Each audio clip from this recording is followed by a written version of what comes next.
right. All right. I am here. As you can see.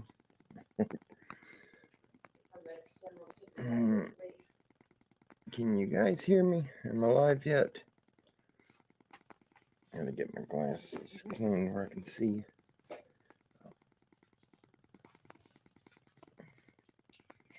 Oh, there we go. All right. Are you guys able to hear me in the chat right now?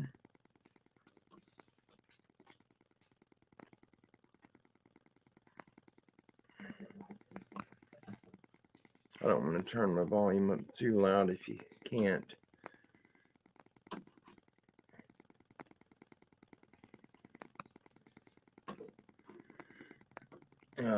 Hey, Mark. Good deal. It's good to see you, brother. Livewire. His brother Don and Miss Prudently. Oh, good deal. Bigfoot Mama. Oh, good. Thank you. Thank you. I'm glad you guys can hear me. See who else we got here. Got Sister Sharon. We got Brother Robert.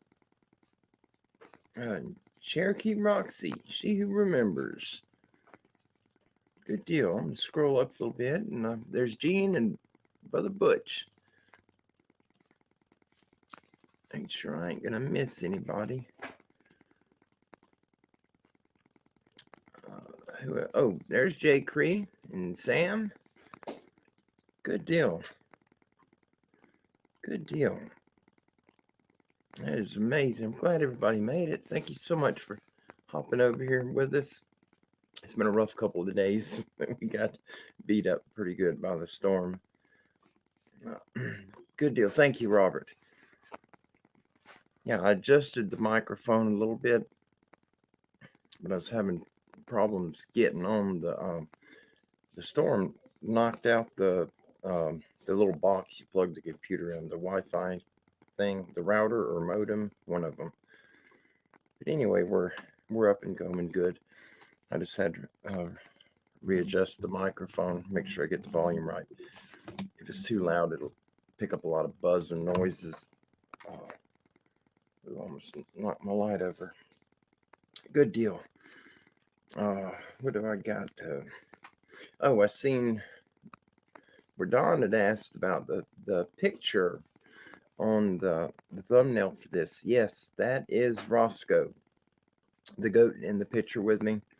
He had to go to the vet today, and he went under surgery a little while ago, and he's going to stay the night for observation, and then they'll call us tomorrow morning and let us know what time we can pick him up, as long as the surgery was a success. So I'm hoping that it is. He's one of the main players when we take the goats out to do the events with the children and the PTSD people. He's one of the main ones that always goes. He's a wonderful animal, and I hate it, but we had to get the surgery done, or he would have ended up dying. And it was from urinary calculi, which is a mix between a urinary tract infection and kidney stones in a human. Greg Self. Oh, thank you for jumping over, Greg. Thank you so much. And Mike V, good deal. It's good to see you. And there's JD. I think I just missed someone. I hope not. I hope not. If I did, I apologize. I'm trying to catch everybody as I see you in there. It's hard for me to do two things at once, and if you haven't noticed. Yeah, thank you, Don. Yeah, Roscoe is absolutely a beautiful goat, and I talk to the animals. If I'm out there by myself, I talk to them. And one of the things I'm always teasing Roscoe with is always tell him that he's too pretty to be a boy. He should be a girl goat. He is such a pretty goat. Sorry if my glasses look funny. I'm having to angle them. If they go on straight, it's got that bright glare right there. And I don't know if it bothers you, but it aggravates the tar out of me. But what was going on with the video that I posted earlier today? Caroline is her grandson. And I heard from her a little while ago, not long before I set up the show, and they still have not heard from him. and the entire family is they're distraught, they're heartbroken. They have no idea what's happened to him. Um, there's no hints at all. There was nothing packed as though he ran away somewhere, or if he just up and left the state. They have no hints at all of what's happened to him. And there was a time in his life when he was involved in some bad things, and he is 24 years old. I thought he was in his upper teens. I assumed that, and I was wrong for assuming. But she did tell me today he's 24, but it is not in his character to do this. He has always been very up to date with his mother to let her know where he is at all times. He's very prompt at doing that. And for him to just vanish, and it's been over a week, well over a week now, and they are worried sick. And she had asked me about getting prayers out that he comes home, and he comes home in one piece and safely, and that's what I did. I did what she had asked, and it's in my heart to help people, and I'll always do that. Who we got? Um, oh, there's Eric, Gypsy Road. It's good to see you. Thank you for stopping by. And our sister Nana Anna. There's Barry Browning. Who else did we have? I thought I seen someone else hop in. I'm sorry about the clicking. This mouse is so doggone loud. It's a Walmart mouse. I can't hold the button down or it scrolls at 800 miles an hour. I don't want to skip over anyone. Who we got? Oh, there's Tom Paul. Well, I've just seen him, Tom Paul Cajun. He's here. I passed your name. I've seen it. Ida Bustamante. Good deal. So good to see all of you. And of course, Bigfoot Mama. Yep, absolutely. Too many people just up and disappearing. That's the absolute fact, and it's happening on such a large scale right now. And I'm praying that Eli isn't one of those. I'm hoping that he just maybe got upset with the family, or just got in over his head and battling depression and just needed to get away, and something minor. He may get fussed at and chewed out for making everybody worry, but he'll be alive. It's getting him home. That's all that matters. He's family, and he has a family that loves him and is waiting on him. And I wanted to also mention a friend of mine. She's a sister to the channel, Lynn.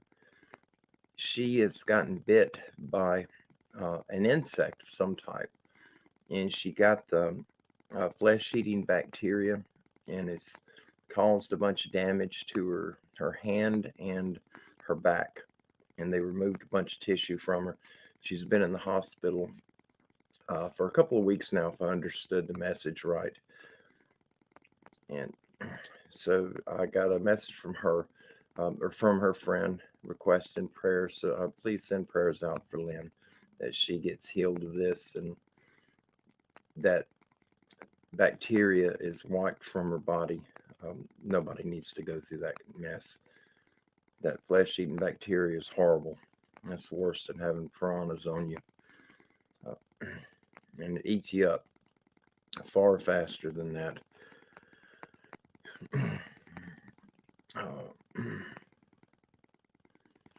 Yeah, I'm going to throw this up from Cherokee Roxy, just because I have something I want to, this reminded me of another one of our family here. She says, I'm so praying he'll be found. It's heart-wrenching. I have a severely disabled adult child, and I couldn't even imagine that kind of worry. My heart goes out to that family. Yes, I'm absolutely with you on that. I don't know what it's like to raise a disabled adult child, but I have a good friend, a brother Buddy. You guys see him in the chat. He's part of our family here. He works a lot. He's the one that does the honey. He has the honeybee farm, and he's got a child, his son. His name is also Eli, and he's a disabled adult child. He's got the mind of a child, of a young child. And he's very non-communicative. It's very hard for him to communicate with people. Buddy understands him. Buddy and Eli do communicate, and they have a good relationship. And Eli has had a very bad year. Buddy's Eli. And Kim and I have been praying for him. It's not looking real good for him. He's had an incredibly hard time.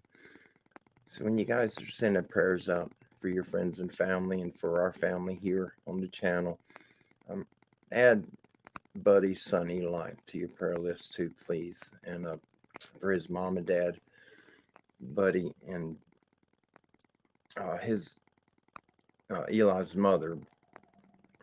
I don't have permission to use her name, so I'm not going to say it. I almost did. Sorry about that. But yeah, just send prayers out for them. The two Eli's and the families connected with them. And our sister Lynn, that she be healed and delivered of whatever's attacking on her. And we are gonna get on it. We've got some more really good encounters, and you guys give thanks to Brother Don Moore in the chat. He's the one. We've been working together, and he's been getting these over to me. And you would be absolutely amazed if you've seen the care that he's taken and how he's doing this. It's amazing. Oh, Kevin Parker, how you doing? So good to see you. I'm glad you stopped by. I don't think I passed you earlier. I hope I didn't. If I did, I apologize. Did not mean that. Yes, Sharon, absolutely. And of course, keep our sister Stephanie Perez in your prayers also. Our Stevie B. That's the name that many know her by, her friends call her by. But her sister Stephanie, she's the one, if you didn't know, she had a severe infection in her feet and legs, lower legs. And last Friday she had surgery, and they had to amputate her legs from a few inches below the knee down. And she is not one to sit at home on the couch and veg out. She joins a lot of the expeditions, the Bigfoot Sasquatch research. She's boots on the ground. And she's still going to be boots on the ground, but she's got to heal up, be fitted for prosthetics, and then learn how to use them efficiently. And you can mark my words, she will be back out in the field. But right now, she's in a very fragile state, very painful. She's going through a lot of change, so please keep her in your prayers. You know, we love her to death, and as for me and my family, you know, we absolutely love her. She's an amazing human. Definitely one of a kind. Patrick, how are you doing? Patrick McGuire. It's good to see you. And I'm fixing to get these. I'm just making sure I haven't missed nobody. And we're going to start on some of these encounters. If anybody shows up new and I miss you, well, there's Brother Kyle. I'm glad you made it. Kyle says I sent him the rain up there. They've had some horrible rain last couple of days. Kyle's up in Ohio, and they're in high country, and then they're getting a ton of rain. But we got some good shows. We're gonna kind of hop around a little bit. Hey Mark, I'm glad I looked up. I just happened to catch your name go up. You done passed by, but so good to see you. It's good to see every one of you guys. Oh, let me put this up real quick. Patrick McGuire says, could I please ask for prayers for my sister? Yes, absolutely, Patrick. If you could throw it in the comment right quick of what she's needing prayers for, I will throw it on the screen. Absolutely. It's what we do here, trying to fulfill the will that God's placed on us and helping others through prayer or what other means that the Lord puts on our heart, you know, we'll do. Absolutely. I'm going to wait just a minute for Patrick to add it to the comments, and we'll put it on the screen. I'm going to just open this up. This is the book that Brother Don had sent me. And these encounters are organized. I mean, I'm very OCD on stuff like that. And he's got better organization than I do. I'm so grateful for that. He's an absolute wonderful, wonderful brother. Looking to see if Patrick could put it up.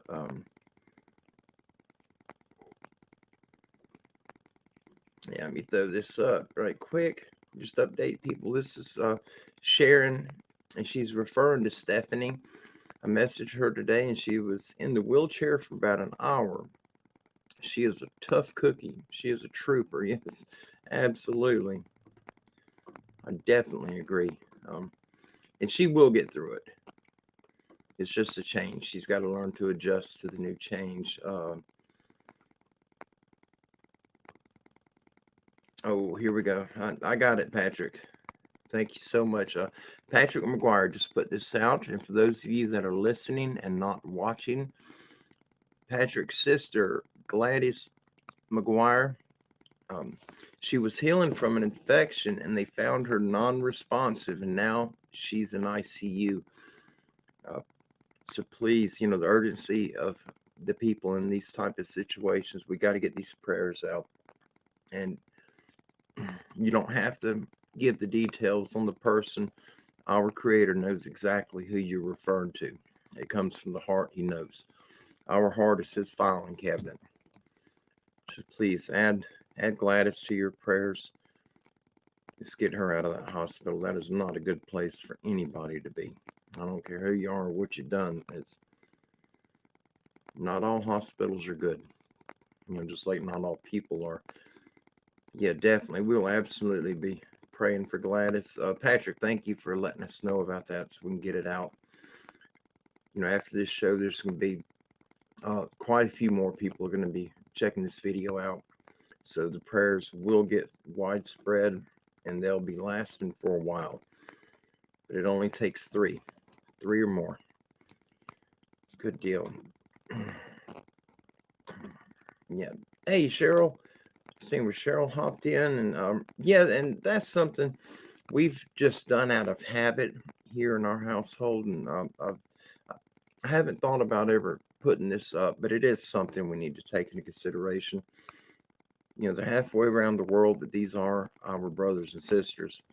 And Cheryl says, can everyone pray for Israel? They are the apple of God's eye. Israel is definitely having a rough time, and this whole world's being whacked in a bad way. But we already knew toward the end of days, Satan, he's in reign now. He's been in reign. But the end of his reign is, it's near. It's getting very near. And it's going to be a bad time for everyone. But in the end, we win. We always win. But Israel is really got their hands in shackles right now and being whipped. It's not a good place for them. Absolutely. Thank you so much, Cheryl, for reminding me of that, because I have definitely forgotten. We pray a few times a year about it. It's not regular, but we do pray for them. And our brother Patrick, right quick, says, thanks everyone so much in advance. It means the world to me. You are absolutely welcome. And I'm sure I'm speaking on behalf of all of our family here. That's one thing that we do well, and that's, reaching out to the Lord for others who need it. Absolutely. Patrick, thank you so much for giving us that opportunity to fulfill the will that God's put in our hearts. Guys, I am going to start on this. If you have something you need to get out, prayer requests, or whatever it may be, any message to anybody here, if you don't mind, wait till we get near the end. I'm going to share some of these encounters with you all, and then put whatever you have in all caps, and I'll try to answer it or get it out, however it needs to be addressed. We will absolutely make it happen. I just seen Wesley. Hey, brother, I'm glad you made it. Thought I seen your name scoot by. Went by kind of quick, but it's all good. And I'm gonna take over where we left off. I believe this is it. This is my bookmark, the napkin, but it's all good. We got some good ones. And these are on the cryptid, the bizarre stuff. And these are all documented reports that have came in through many decades back up till the present time. And all of them are good. I have the new ones I received today. I haven't had time to read them. When I got home from the vet, the postal service just delivered it, and Kim brought it in, and then she went back out when I pulled up and opened the gate for me. So I haven't even read them, but we're going to get to those two. We only got a couple that we missed on the last show, and we're gonna get to it. I got my light on the wrong setting, but it's all right. Can't hurt my eyes no worse. Just make sure you guys can hear me good. I don't need to turn the volume up, I hope.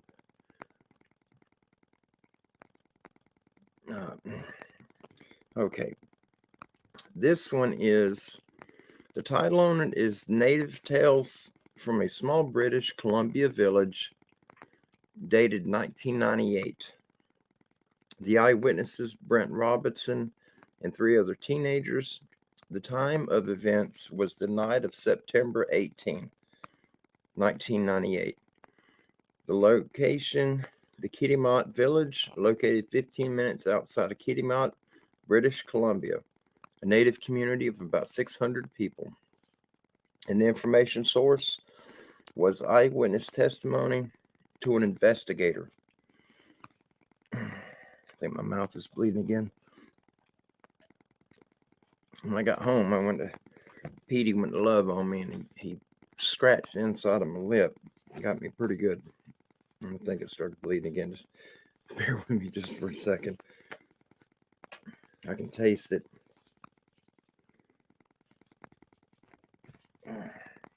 Okay, sorry about that. All right, here we go. On the night of September 18, 1998, Brett Robinson and 3 other teenagers were sitting by the local soccer field and talking and passing the time. The field is framed by a street running in an easterly direction that goes for about 3 city blocks and lit by a dim street lamp. The teenagers were alerted to a loud crunching sound in the gravel, and when looking up, they saw a huge black shadowy figure that appeared to be much larger than Brent's brother, who was 6'2". When asked how much larger, the boy replied, like the size of the street post, which I later found to be about 8 to 9 feet tall. Perhaps even more startling was the speed at which the creature ran. Although it appeared to be running with a limp, it ran approximately 150 meters in an amazing show of speed. Its arms were straight out in front of its chest and stayed in that position for the period seen. The witnesses were astonished to see the creature appear around the bend the street takes, and could clearly see the creature in the dim light of the village store at the cross street at the end of the field. The father of the boy told me the local children were not prone to fabricating stories and were visibly shaken by the experience, that they refused to go out again that night. I asked if the children sat out late at night often, and the father assured me there was no need to worry, as the village was very safe and they did not have the same problems that cities had. The father and son were both very sincere sounding, just wondering what on earth it was they had seen. I asked if there had been any other Sasquatch reports in the area, and he said he knew of a story of a man who had shot one. He passed on the number of someone who knew the story better. I called and spoke to an elderly man, Ken, who first asked me why I wanted to know. I was lucky, for it was the gentleman's grandfather who was reported to have done the shooting. The first thing Ken told me was it irritated him how the story had changed over the years since it happened. In particular, it disturbed him that people said his grandfather shot a Boquas, and that maybe this was an opportunity to tell it like it happened.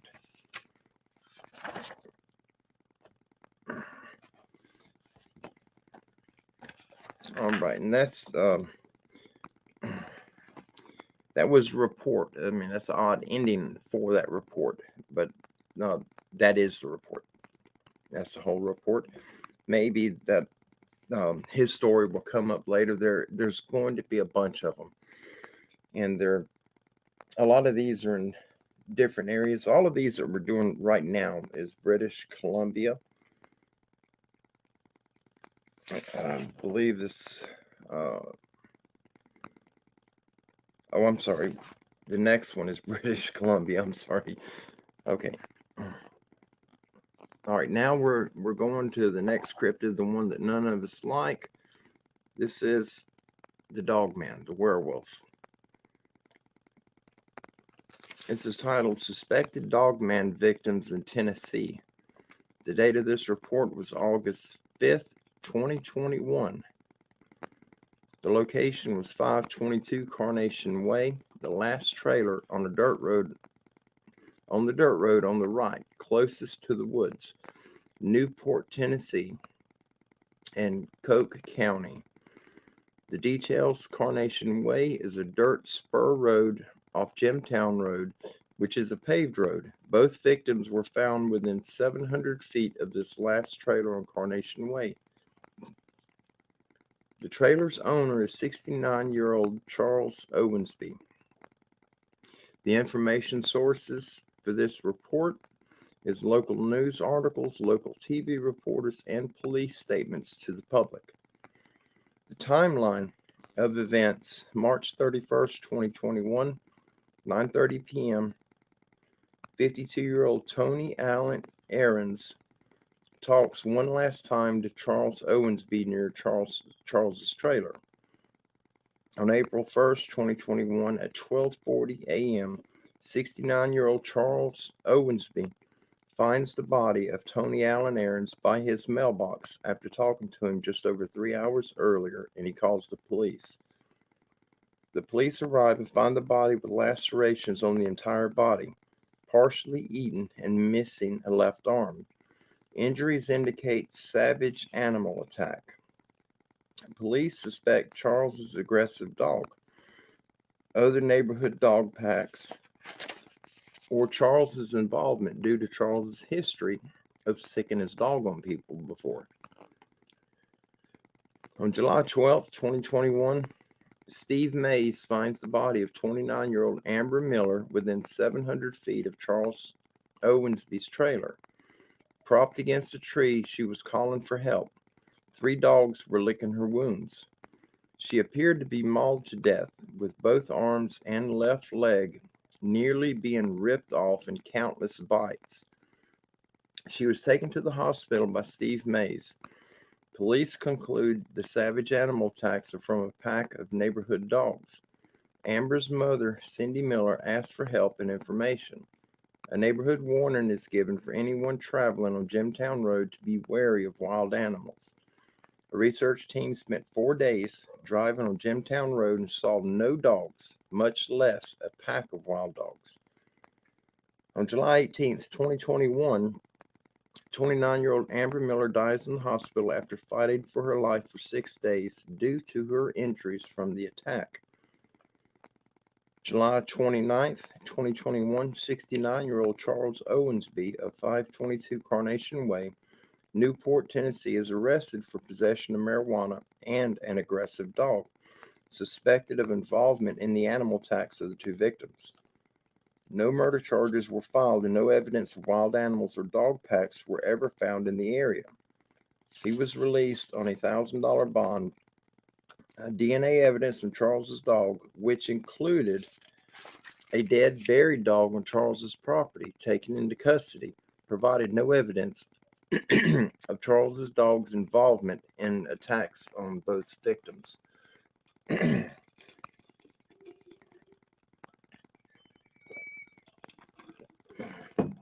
Sorry about that.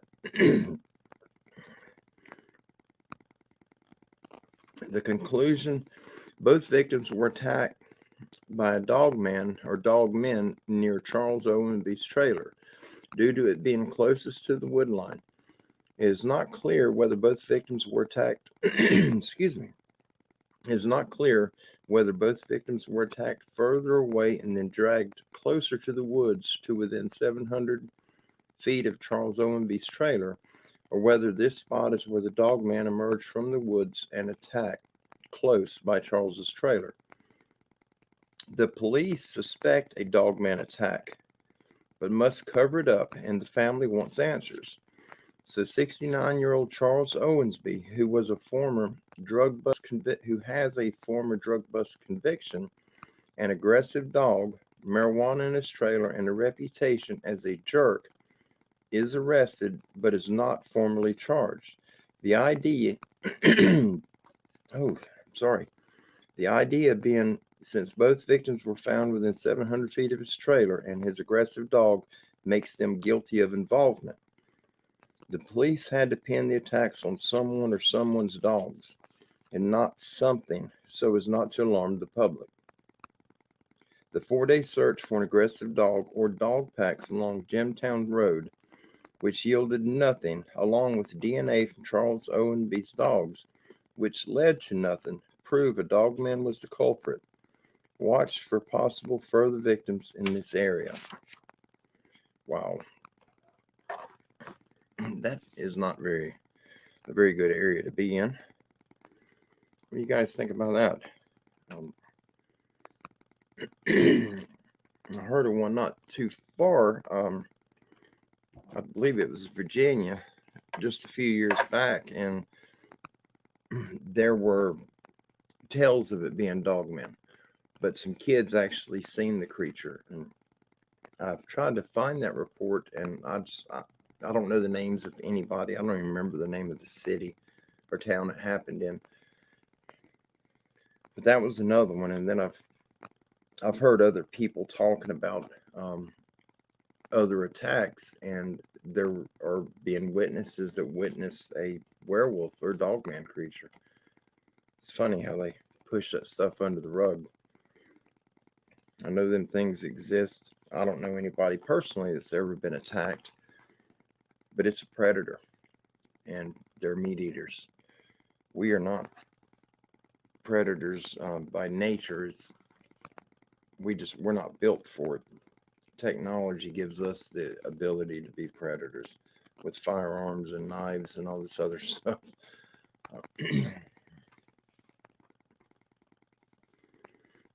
Don says he thinks it's a dog man, and that's why no dogs or packs of dogs were found on that road after many hours of driving in that area.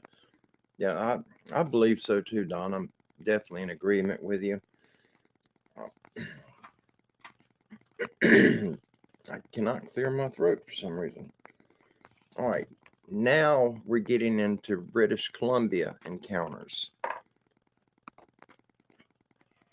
I got to get some water. I'm sorry about that. I got keep getting the taste of blood in my mouth, but now I can't clear my throat.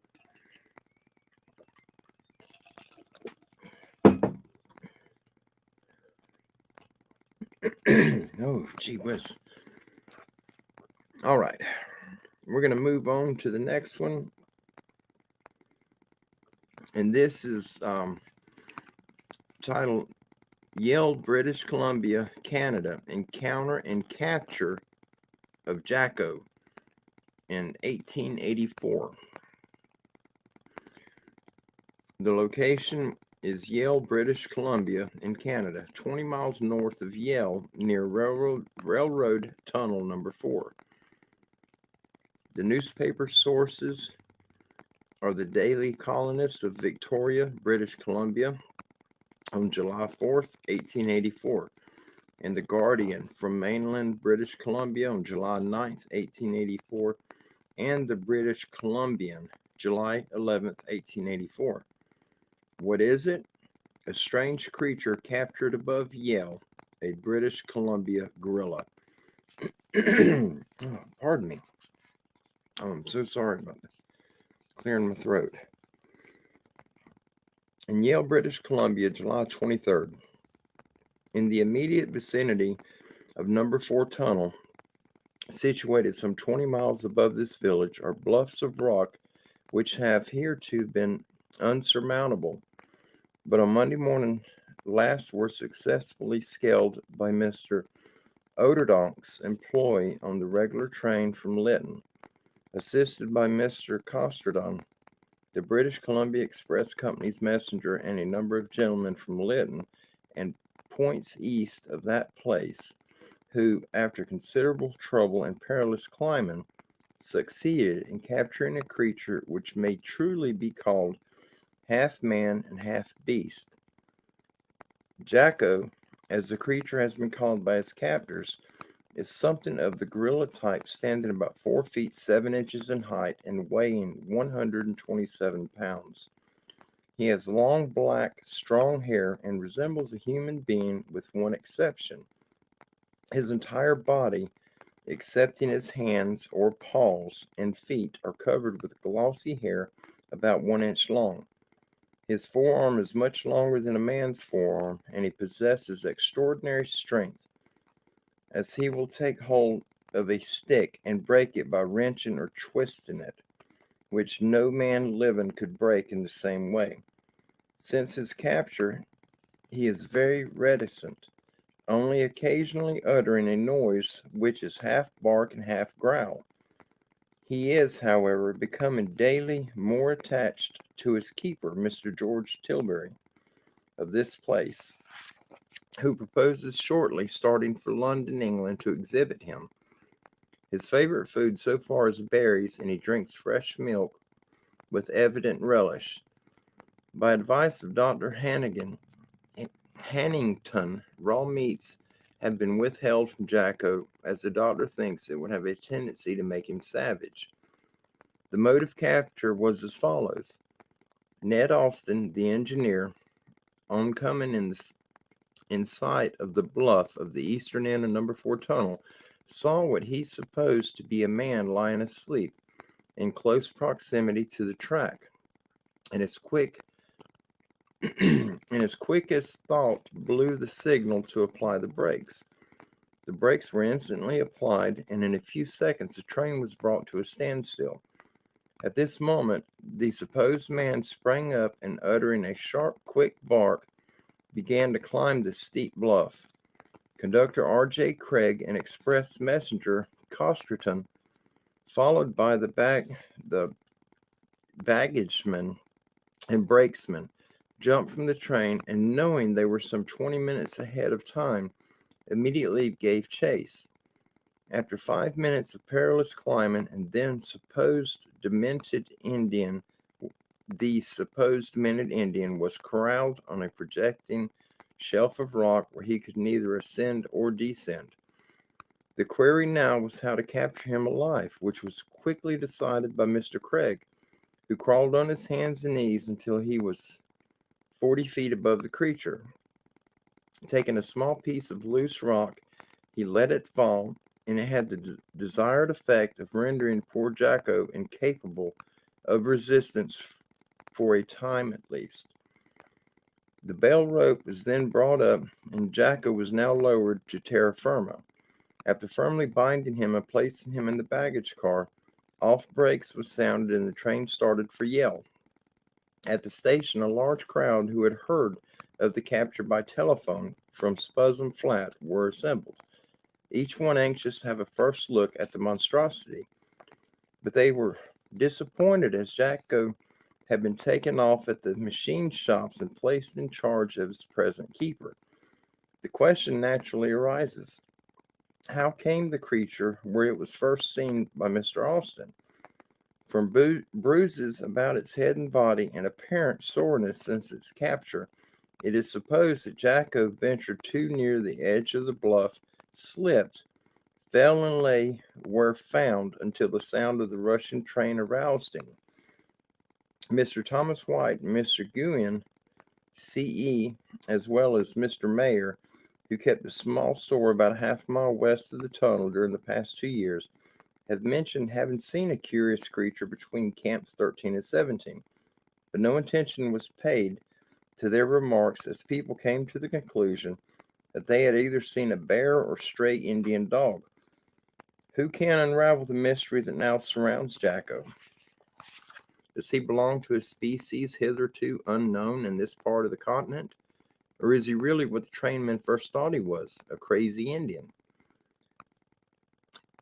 The what is it is the subject of conversation in town. This evening, how the story originated and by whom is hard for one to conjecture. Absurdity is written on the face of it. The fact of the matter is that no such animal was caught, and how the colonist was duped in such a manner and by such a story is strange and stranger still. When the Columbian reproduced it in that paper, the train of circumstances connected with the mystery of Jacko and the disposal of time was and still is a mystery.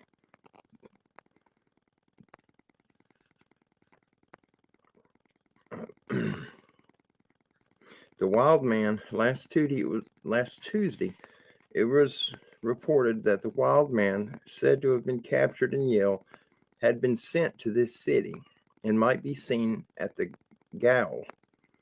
A rush of citizens instantly took place, and it is reported that not fewer than 200 impatiently begged admission into the Skookum House. The only wild man visible was Mr. Murphy, governor of the gaol, who completely exhausted his patience answering inquiries from the sold visitors. The additional details on this story. John Green in 1978 was sent a newspaper clip in detail on the capture of an ape-like creature now well known in Bigfoot lore as Jacko. Jacko, sometimes called Jocko, was a genetic colloquial name given to a monkey or ape. This clipping has created some controversy over its credibility. Unfortunately, there are a few investigators attempting to discredit the account improperly. That is, by claiming that Green's subsequent investigation into the newspaper article with Sabine Sanderson in 1975 was a thorough debunking and ignoring other discussion on the matter. Essentially, Green and Sanderson noted that by looking through a number of newspaper issues from British Columbia in 1884, they found two other mentions of the account. One was a skeptical paragraph from a competing newspaper, and the other noted that a group of citizens went to the local jail to view the creature without finding it there. They went to the local jail to view the creature without finding it there. In a later article, Keeney in 1976 pointed out that competing newspapers may not be the most objective parties, and that is certainly recognizable in any number of wild man incidents noted. Certainly, the Jacko story may have been a hoax, but if so, it doesn't fall in line with the majority of newspaper hoax stories. In most cases, newspapers printed hoaxes as satire for April Fool's Day, to drum up business for exhibitions, or as part of ongoing entertainment-style tabloidism. Of these, the exhibition hoax might be closest to the truth, but no one has yet located any information to support that. Other individuals, including Dr. Myra Shackley, have investigated this subject, and there are testimonies that need to be carefully considered. The only clear point that can be made is that neither critical examination nor armchair speculation on this subject has so far proven either way the credibility of the original Jacko account. One additional theory suggested by Dr. Grover Krantz in 1992 was that Jacko may have been purchased by Barnum to be exhibited as Jojo, the dog-faced boy. Krantz pointed out that there were differences in sketches and images of Jojo in 1884 and 1885, suggesting that the original Jojo had died and was replaced by a human impersonator. I'm including here a copy of the 1884 newspaper description of Jojo. Assuming that the newspaperman actually witnessed and described the boy correctly, it appears that the 1884 Jojo was not Jacko. Jojo was capable of speaking several languages and writing his name. Now, I've heard of the Jacko story. I haven't heard it in detail like that. Oh, hey, Seven Pearls. I see you. And there's Jody Phoebus. I'm sure I missed several of you. I want to get some of these encounters out to you before. I don't want to burn up the hour talking, so we'll get some more of these encounters out. Then we're gonna get some questions and comments and whatever you guys want to share. There's Denise. It's good to see you. She was on vacation for 2 weeks with her son and his family. And oh, good. I'm glad you started rehab on your wrist. We miss you too. We absolutely miss you. Denise had to have that surgery. That's awesome. You're getting rehab on it now. Get that thing back working right. Brother Pappy Two Bears. Oh, it's wonderful to see everyone. God bless you. Thank you for being here. It's always awesome to see everyone. Where we at? This one, I think I passed it. All right, this one is, this is Florida. We're going to do a couple of Florida encounters. Now we're eventually going to cover all the states in the nation and the U.S. We're going to have a lot of different states. We'll be hopping around for the next weeks or months or however long it takes us to do this. I'm working with Brother Don Moore, who's also in the chat. And so I'm working with him and he's putting it together and then having to ship the information to me. And then I put it together and present it in a show. So it's a collaboration in 2 different areas of the state to make this happen. But we are absolutely doing it. And I thank Brother Don Moore for doing this for us. He's absolutely a blessing to me and my family and all of you guys and gals as well. Oh, there's Strangeland and Rafaela. Oh, who else? Let me take a quick ponder. I don't want to miss anyone. I hate it if I miss people. There's Brother Mike. Good. I'm glad you made it, Mike. I'm going through I'm not going to go all the way up. It's going to take me too long. I'm going to skip up a little bit and hopefully the ones I missed, I'll catch near the end. Oh, Barbara Conroe. Awesome. That is wonderful to see all of you here. Absolutely wonderful. It's a blessing for me indeed. I'm sure it is for the rest of you. Thank you so much for hopping over. And our brother Derek. I'm glad Derek's here. Derek's the man, that's for sure. All right, we're going to, this one is in San Pedro Bay in Florida, which is Madison and Taylor counties. The year is 1872. And the newspaper source for this encounter was the Daily Kennebec Journal of Augusta, Maine, July 12th, 1872. And it's, I believe this is a short one right here. But these are coming straight from newspapers. These are not stories that present man has concocted. All of these have come from actual newspaper articles. A wild man has been seen at San Pedro Bay, Florida. He is said to be entirely covered with hair and as wild and fleet as a buck. When first seen, he was feeding on whortleberries, but as soon as made aware of the presence of a person, he ran into the swamp. He is supposed to be some fellow who deserted during the war and sought shelter in the swamp.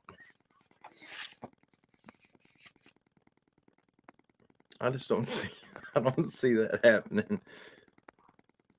You desert from your military duties and you go hide in the swamp, and all of a sudden you grow to enormous sizes and you're covered in hair and got the power of an elephant and the speed of a cheetah on dope. I just don't see that happening. Especially not growing the hair. That's wild pigs. You take a wild pig from the heart of Africa and move him to Antarctica. Excuse me. And it takes him 15 days to start the transition into the new environment. It takes him 21 days to be fully acclimated to that environment. And that's the only animal I know of that's capable of doing that. All right, this one, this one's a longer one. It's not real long, but it's got more details in it. And this one was in Kissimmee, Florida, or Kissimmee, Florida, however you pronounce it, depending on what part of the state or country you're from. And the encounter was in the year 1900. Location, Kissimmee, Florida, Osceola County. And the newspaper source for this report was the Daily Leader of Davenport, Iowa, September 28th, 1900. Okay, and it's got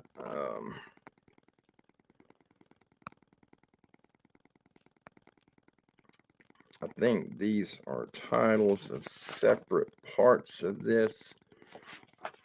Let me just double check, because they don't make a lot of sense to that it's part of the story. All right. I guess these are the titles of the different reports. One says Bloodhound's Fear, part of Florida, terrorized by shaggy creature. It wears claws and rides a rail. When fired upon, it roars a roar that makes one shiver. Brand of whiskey not stated. So I guess whoever reported that, they assumed that person was drunk. All right. In Kissimmee, Florida, September 28th, great excitement exists about here over the fact that a wild man is roaming through the woods, and not a woman or child will venture out at night, nor half the men, excepting in company. One day last week, Miss Arthur Shiver, who lives a mile from town, saw a strange creature skulking about near the house. It had the figure of a man about 4 feet high. It was without clothing and was covered with short, shaggy black hair. Its skin was red, and the hair on its head was black and hung below its shoulders. It walked on its feet in a crouching attitude and held between its legs a sort of stick, which it rode as children do, dragging one end on the ground. Its arms were long, and the fingers looked like claws. Miss Shiver called to neighbors who were at the house and tried to catch the creature, but it bounded into a ditch and disappeared. They tracked it up the ditch to a swamp, where it was seen crawling into a big bunch of palmettos. Search was made, but no further sign of it was seen. The creature's track was plainly seen along the hard bottom of the ditch.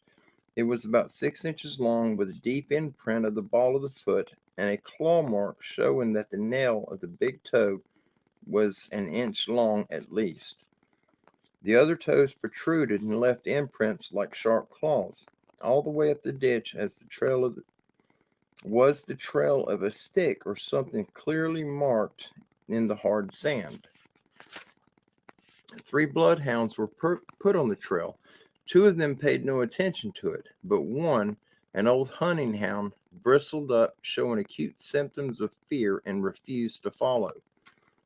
Before the monster took to the ditch, Miss Shiver's daughter, while trying to cut it off the fence, came within a few feet of it unexpectedly and had a good look at it and said it growled at her and shook the club.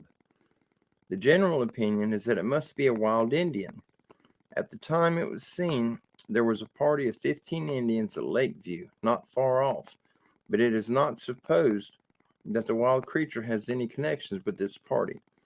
Several times dogs have found the trail near the town, but after following it a short time, have returned with signs of fear and trembling, and no urging could set them on again. Reports have come in that the creature attempted an attack upon Bill Went's house near Canoe Creek, and that Went shot at it several times before it left. It was heard to utter a kind of roar, and it seemed in a great rage when fired upon. A hunting party was set out this week in search of the monster. Wow. Yeah, I think many of us would probably shoot something like that in the yard. Well, these stories fascinate me, and the majority of them, I believe, the majority of them are true. Most of us here know these things exist. What they are, what they truly are, I don't think anyone knows outside of the government's sly eyes. And they're definitely not going to share with us whatever they know about them. Let's see, where are we at? We are approaching 55 minutes. We'll go with,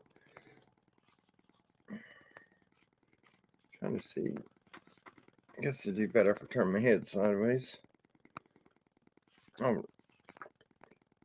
believe I'm in the Ohio. Yes, all right. We are in Brother Kyle's neck of the woods now. This is encounters from the great state of Ohio. And this first encounter is the Gallipolis, Ohio encounter of 1869. The location is Gallipolis. I'm sure I'm pronouncing that wrong. I wish I had Brother Kyle here to read that for me. Gallipolis, Ohio, Gallia County. The newspaper source of this report is the Weekly Record in Minnesota, dated January 23rd, 1969. And this is titled A Gorilla in Ohio. Gallipolis is excited over a wild man who is reported to haunt the woods near that city.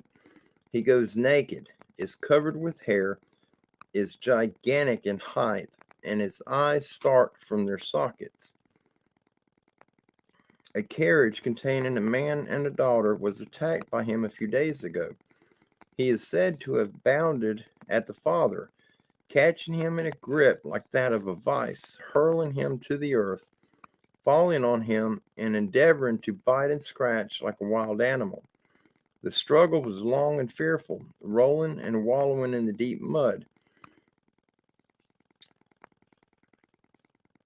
Rolling and wallowing in the deep mud have suffocated, sometimes beneath his adversary, whose burning and maniac eyes glared into his own with murderous and savage intensity. Just as he was about to become exhausted, his daughter, taking courage at the imminent danger of her parent, snatched up a rock, hurling it at the head of the father's would-be murderer, but was fortunate enough to put an end to the struggle by striking him somewhere about the ear. The creature was not stunned, but feeling unequal to further exertion, slowly got up and retired into the neighboring copse that skirted the road. Gee whiz. I can't even imagine being in a situation where one of these things has got me on the ground, rolling around, trying to bite me and pull me apart. That would not be good at all. Nottingham Yankee, how are you doing? Our brother from Nottingham, England. That's across the pond a little ways. It's good to see you. Thank you for stopping by. All right. This is another Ohio encounter from New Lisbon, Ohio. It was in the year 1883. The location was New Lisbon, Ohio, Columbiana County. The newspaper source was the Gazette of Fort Wayne, Indiana, December 11th, 1883. It was titled A Wild Man of the Woods. New Lisbon, Ohio, December 10th. Bob Bradley and Henry Roush, two Columbiana County hunters, while out hunting a few days ago in the woods near Spruce Vale, were pursued by a wild man covered with hair and looking like a bear. These woods were some years ago the resort of horse thieves and counterfeiters, and of late have seldom been visited. While in the vicinity of this retreat, the hunter saw a huge hairy object, apparently half man and half beast, spring from behind a cliff and start for the woods, running with great speed. Mistaking it for a wild animal, one of the hunters fired at it. The shot appeared to take effect in the arm, for with a scream of pain, the creature halted, tapping the wound, and charged its pursuers, who dropped their empty guns and sought safety in flight.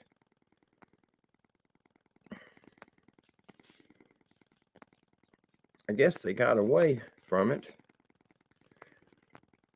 That would explain why some of them creatures up there don't like people. Been shot at back in the 1800s.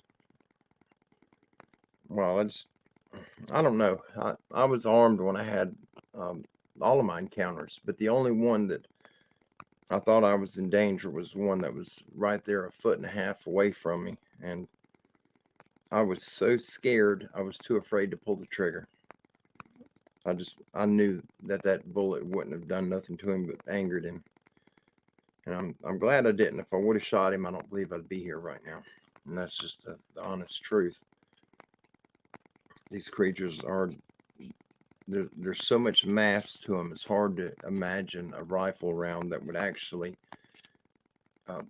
have deep enough penetration to stop them unless you shoot them in the head. And it's hard to hit a moving target like that. All right, we're going to move on. This is Holmes County, Ohio.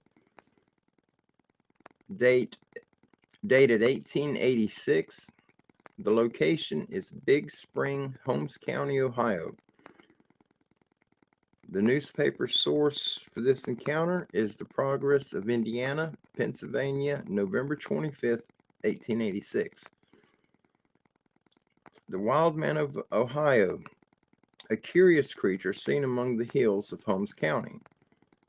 A party of hunters who have just returned from a hunt in the hills of Holmes County, Ohio, say they encountered a curious creature on their trip. According to their description, a wild man or some other strange being is at large in Holmes County. The party who reported seeing this strange creature claimed that he or it looked like a man but acted like a wild beast. The creature was encountered near a brushy thicket and willow copse near what is known as Big Spring, where General Buell rested on his march through Ohio at a point a short distance south of the Wayne County line in Holmes County. The hunters were beating the brush for pheasants when the attention of one of the party was attracted to an object that suddenly darted across an opening in the brush. Later on, the object was again seen along the edge of the brush. By this time, the hunters had reached open ground and were surprised to see what they described as a man, entirely nude but covered with what appeared to be matted hair. When seen, he was some distance away, but on discovering the hunters, he started toward them on a run and gave forth queer guttural sounds.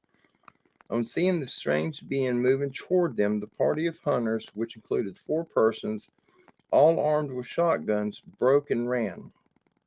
The strange creature pursued them a short distance until the party had reached a public highway, when he turned back and was seen to enter the Killbuck Creek, which he swam and then disappeared in the brush again. On approaching the water, he dropped on all 4s and plunged in like a dog, swimming in a manner similar to a canine. The hunters did not have the nerve to return, but got away from the place as soon as possible. They are empathetic in their assertion that they encountered a wild man and describe him as above, but they are of the impression that he is no relative of the famous wild man of Rockaway. Wow. I guess Rockaway must be another area in Ohio, I guess. I don't know if any of you are in the Ohio region. If you know if Rockaway is part of Ohio. Squatching Cowboy, Brother Joe, how are you doing? It's awesome to see you. I hope you're getting over the bug that you had. I'm sure glad to see you in the chat. I wasn't expecting to see you in there. God bless you, brother. It's so good to see you. All right, we're gonna do. Let's see. I think we got a couple more on here, and then we'll save the other ones for the next show. I think there's two more. Yep, we got two more. These are short, but these are also from the great state of Ohio. And it won't take but a few minutes to knock these out. And then we'll see if you guys have any questions or you have any comments or anything to share, prayer requests or whatever it may be. We'll get everything out. So just be ready. Don't put them up yet, please. But when you do, put it in all caps so I can see it. All right, here we go. This one is from Martins Ferry, Ohio. The year 1891. The location is Martins Ferry, Ohio, near Negee, Belmont County. The newspaper source is the Daily News of Salem, Ohio, August 27th, 1891. And the title of this article is It Wild Man or Beast? Martins Ferry, Ohio, August 27th. The farmers near Negee, this county, have organized to hunt down the wild man or animal that has been killing and devouring sheep, hogs, chickens, etc. in that section. Many of the farmers are afraid to work in their fields, go out after their flock, or go to sleep at night, fearing they will be killed. The wild man, or whatever it is, has been seen by Samuel Crow and others.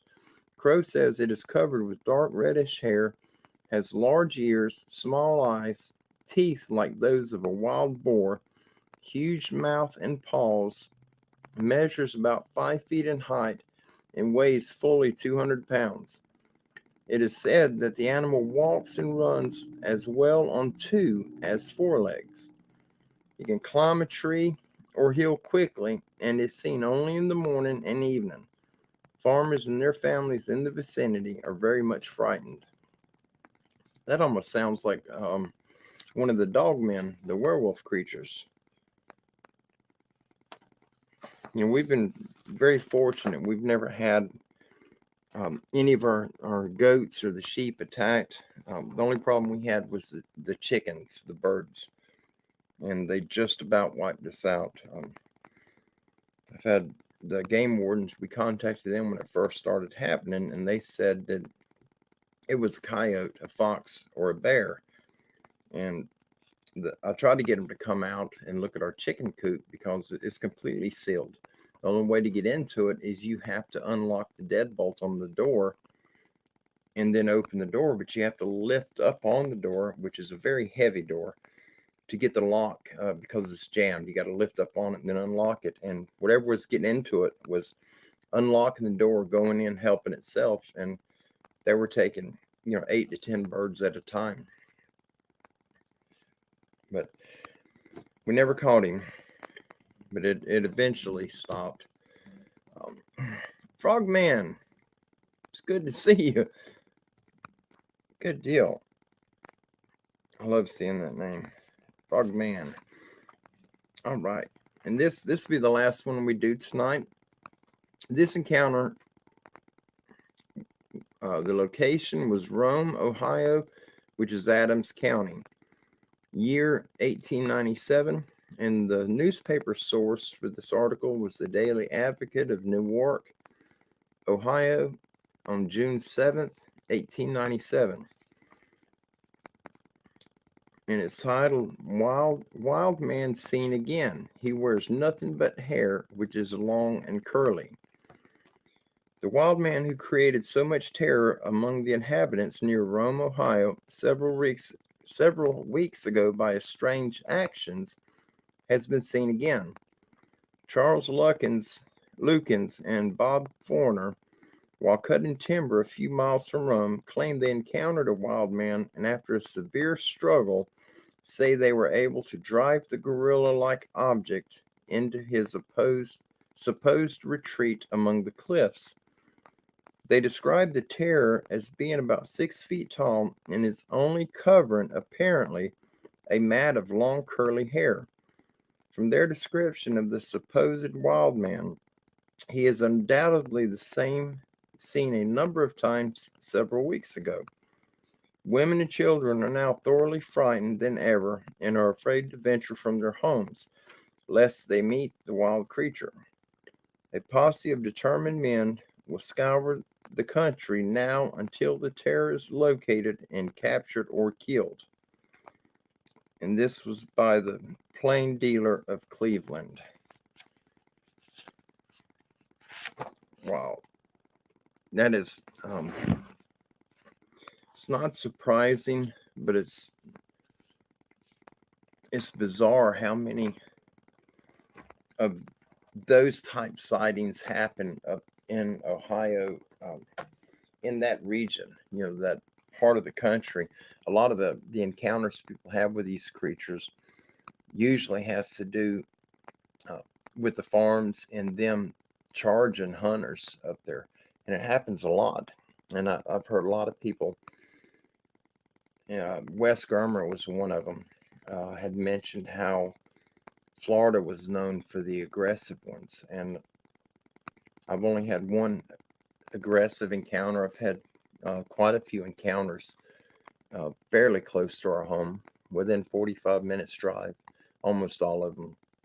And only one of them was aggressive. They all scared the tar out of me bad. I don't like being around them. I don't want to see them. But I'm not going to give up my love of the woods because of them creatures. I understand now that every time we're out there, we're being watched. You can count on one being near you. And all the years I've been out there, and I've never been harmed. I've been hurt more by wild pigs than I have them. And I have not been hurt by them at all. I just had the life about scared out of me. But I've been cut several times by wild pigs. I had my nose broke and blood vessels busted in my eye from a deer. I've never been hurt by the big guys, but I don't want to give them the opportunity to do it. I don't want to give them a reason to do it.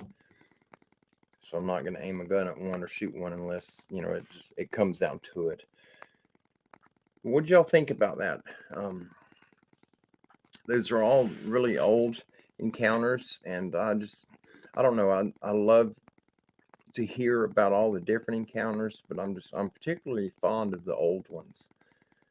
These things have been around forever, and the way that they acted, back 100, 150 years ago, 200 years ago, their actions are the same that they are today. They haven't changed like we have. They haven't changed at all. Yeah, Cherokee Roxy says, in Wisconsin, we definitely have both Sabe and Dogman here. I can tell you that. Yeah, absolutely. I heard a good encounter in Wisconsin, but I can't remember it. It was not an attack. It was I think it was a backyard barbecue. During the daytime, one of them come up to the fence, was looking over the fence at him, and they got a 6-foot fence, and 3 foot of the creature was staring over the fence. And every time the family was staring at him, he would duck down behind the fence, he didn't think they could see him, and then he eased back up again till he was fully standing. And it was, I believe it was a foreign family, a German or Irish, I don't remember, but they hadn't been living in the country long, and that was the first house they bought. And their new house, they got these creatures living on the other side of their fence. Thank you, Kevin. Kevin, this is very enjoyable. I love reading them, and all of them that I read tonight, this is the first time I've read them. I have not read those at all, and the other ones I did not read, I have not even opened them. And I wanted to read them first, proofread them, but I think for me it's more exciting to hear at the same time you guys do. It's just some of the names that are in them kind of catches me because I don't know how to pronounce them.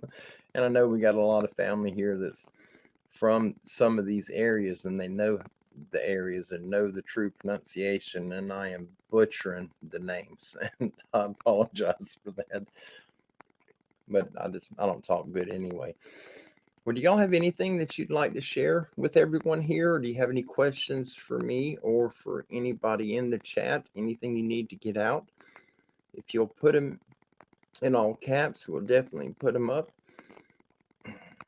Yeah, and there's Brother Don is who is providing these for us. And this is what he just put in the chat. And he's going to be sending these to me, and we'll be getting them out to you. He says we have stories going back 200 years at least. And I'm excited. I love them. And maybe there's a bunch of them. Once we get down near the end, we'll do maybe like an end of the year type of, or end of the encounter season. We'll take some of the best ones. We'll have a night show, and we'll go back over a few of those. Excuse me.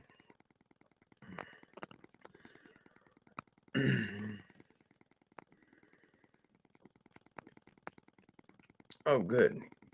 Yep, absolutely. I'm going to throw this up.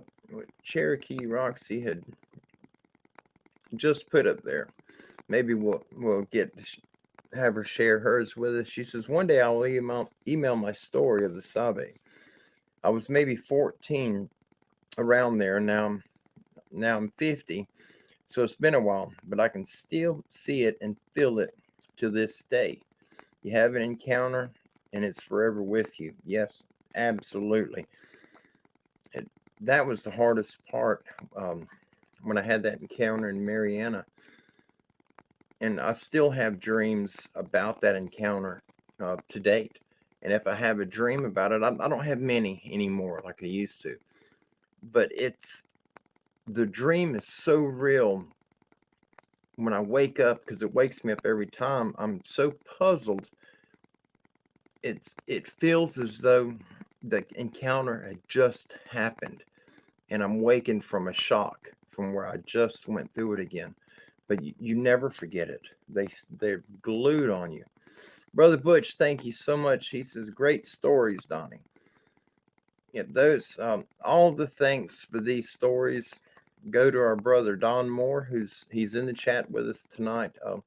Don's here almost every show that we do, but he's the one providing these, and all I'm doing is putting them out to share them with you guys. But I love them. I absolutely love to read them.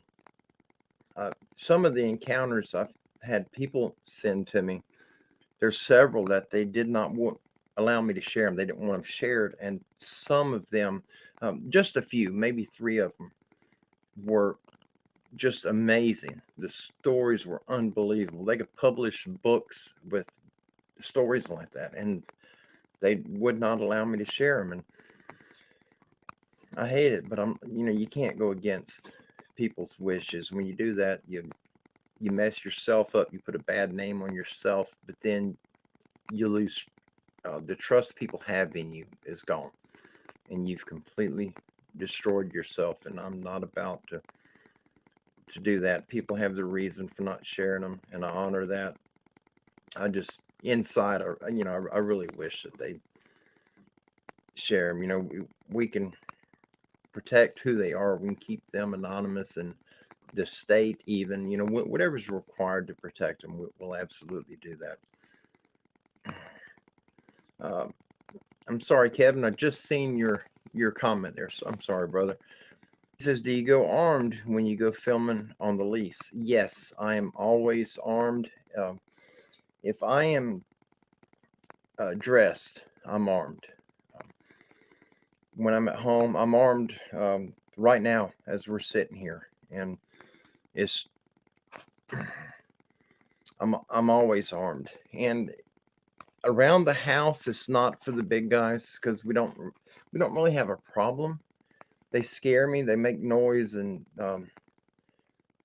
like the howling when they do the house is usually when we go to bed. When we turn the lights out and go to bed, that's usually when that'll happen. But that hadn't happened in quite a long time. But mainly for around here, it's for the coyotes, because that's the problem we've had. It's been with coyotes. Uh, but outside of the home, if I'm not in the woods, it's because of people. The world's gone crazy, and I'm not going to be somebody's punching bag, and I'm not going to have my family jeopardized by some of these crazy people out there. But when I'm in the woods, I am absolutely armed. When we go, normally when I go in the woods, I carry a 10 millimeter with me. If I go, if I'm hunting season, I have the 10 millimeter with me at all times in the woods. But hunting season, I use a muzzle loader because I don't believe in high power rifles.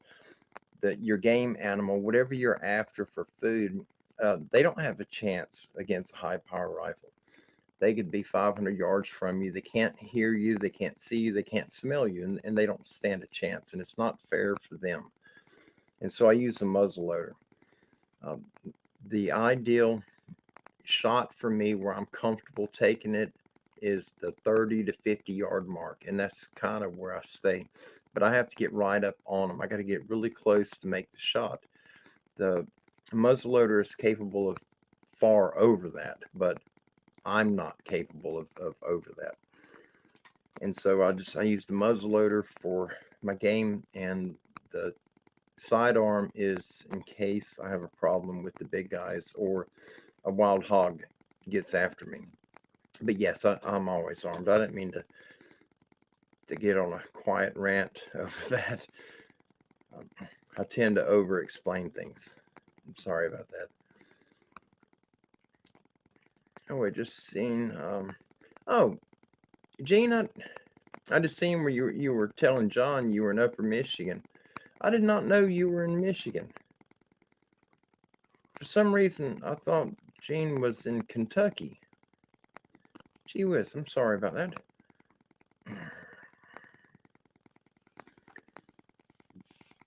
Oh, thank you, Jody. Jody said it was when I shared my encounter on Bigfoot Odyssey. That's when he came over and joined our family here. That was Jody Phoebus.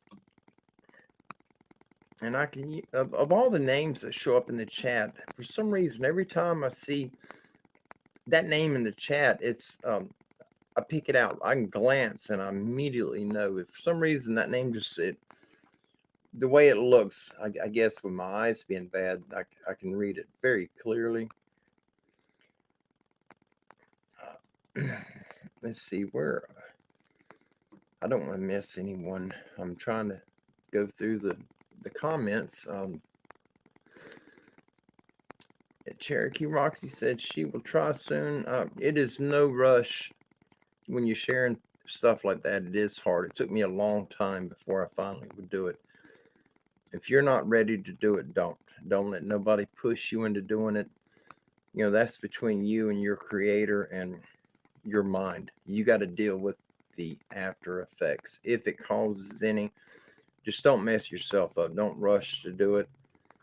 We will be here as long as the good Lord will allow me to be here. And if you choose to share it here, we will be more than happy to put it out. And if you do decide to share it, if you want to tell your own story, let me know.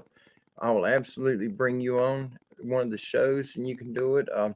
Or we can do it privately, do a show where it's just the two of us and you can share your story and I can record it and then I can upload it later. That's totally up to you. Whatever you want to do, whatever works better for you. I'm open to almost anything. The only time I fuss is when there's foul language involved with the stories. I don't like the foul language. Yeah, Gene, you're absolutely right. Gene says, yes, Upper Michigan, Dogman and Sasquatch. And I think the majority of the Dogman encounters in North America are in the Michigan area. I've heard 3 or 4 different YouTube channels, and one podcast was talking about the dogman encounters, and they were saying in Michigan, the dogman encounters in some areas, some parts of Michigan, they exceed the Sasquatch encounters. There's far more dogmen than there are Sasquatch, and I don't think I want to be up there. I don't want to deal with them things. And my luck, I'm always running into strange stuff. If I go into a house, it can be a brand new, fresh built home, and I'm going to run into a ghost or something bizarre is going to happen. And sure enough, if I go to Michigan to go visit our sister Jean, I'm probably going to get my butt cheeks chewed off by dogman. Something's going to happen. I won't go in the woods. If I go up there, I will not be going in the woods. For some reason, they target me. I don't think they're out to hurt me. The big guys aren't. I don't know about the dogmen. I've only seen one. I'm not sure if it was a dogman or not. It was 3.5 or 4 foot tall, but the one me and Jeff seen, there was no mistake. That was a werewolf all day long. We were very, very close to him, and he wasn't big. Probably 5 foot tall if he would have stood up. Possibly 6, but definitely not over that. But we had that night we had them other things. The big guys came in, and that's when I really got scared. They started surrounding us out there, and Jeff got scared, and when Jeff gets scared, you need to pay attention. And that man is about as tough as they come, and he is not a little fella by any means. And if he's scared and nervous, you really need to worry. And that's exactly where I was. Jimmy FSU, how are you? So good to see you.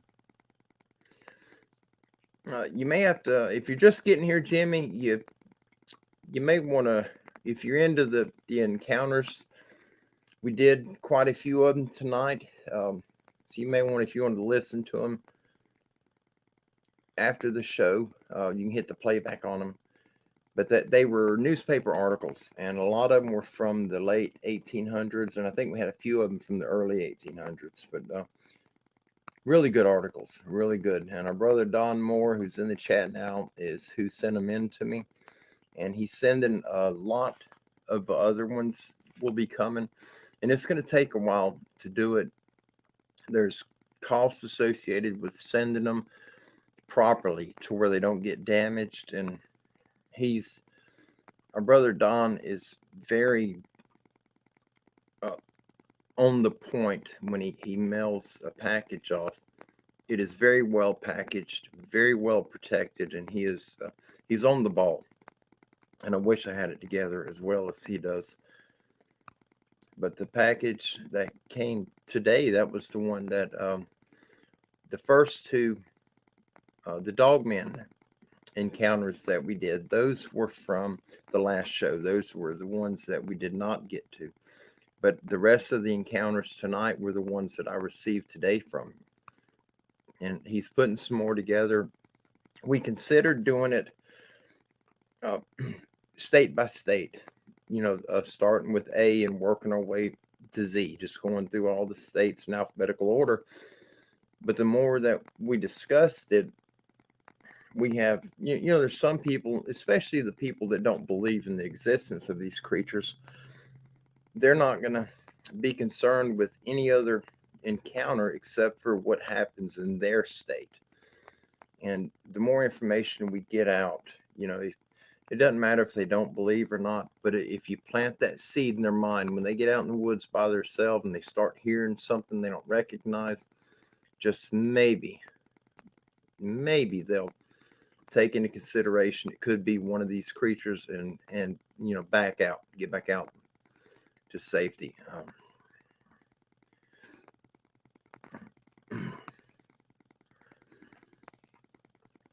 See, Pappy just put something up there.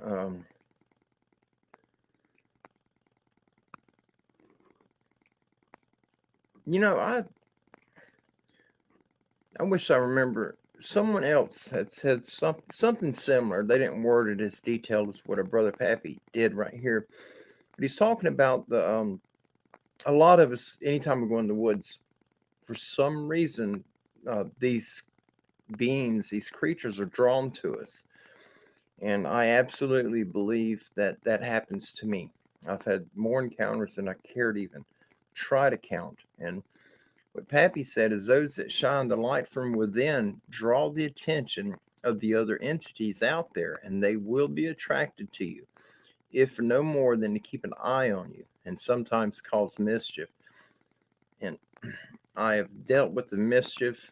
99% of what I've encountered has been mischief. A lot of it, they'll cross the logging road in front of me, and usually it's at a pretty good distance, but there's no mistake what it is. These things have a very weird walk to them. It almost looks like they're floating. You can see their leg moving, but you could probably balance a cup of coffee on the top of their head when they're walking and never spill it. Just the way they walk is very fluid. It's strange. But I see it so often. And that's why when I go hunting, I do not leave the truck to go into the woods until the sun starts coming up. And I am back at the truck before the sun goes down. This last year, a couple of times, I didn't get out until dark. And I was hunting with Chris. I was not alone. We were in separate areas, but the same location. And if he gets to the truck and I'm not there, he starts heading to where my stand is. Because, if it gets dark on me, if I'm not paying attention, it gets dark on me, I'm not leaving my stand. I'll sit right there. I get that scared of these things. And Chris will come in. He'll come in and escort me out. I mean, Chris is a true brother. And I absolutely trust him with everything. I'm looking to see, make sure I haven't missed anyone.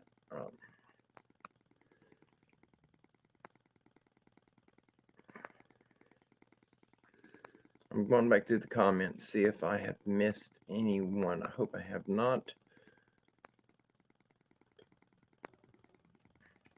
Oh, I missed Frogman. Let's see. He was checking out.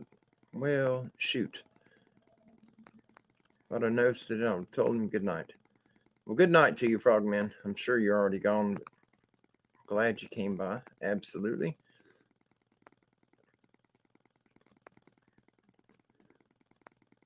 I don't see.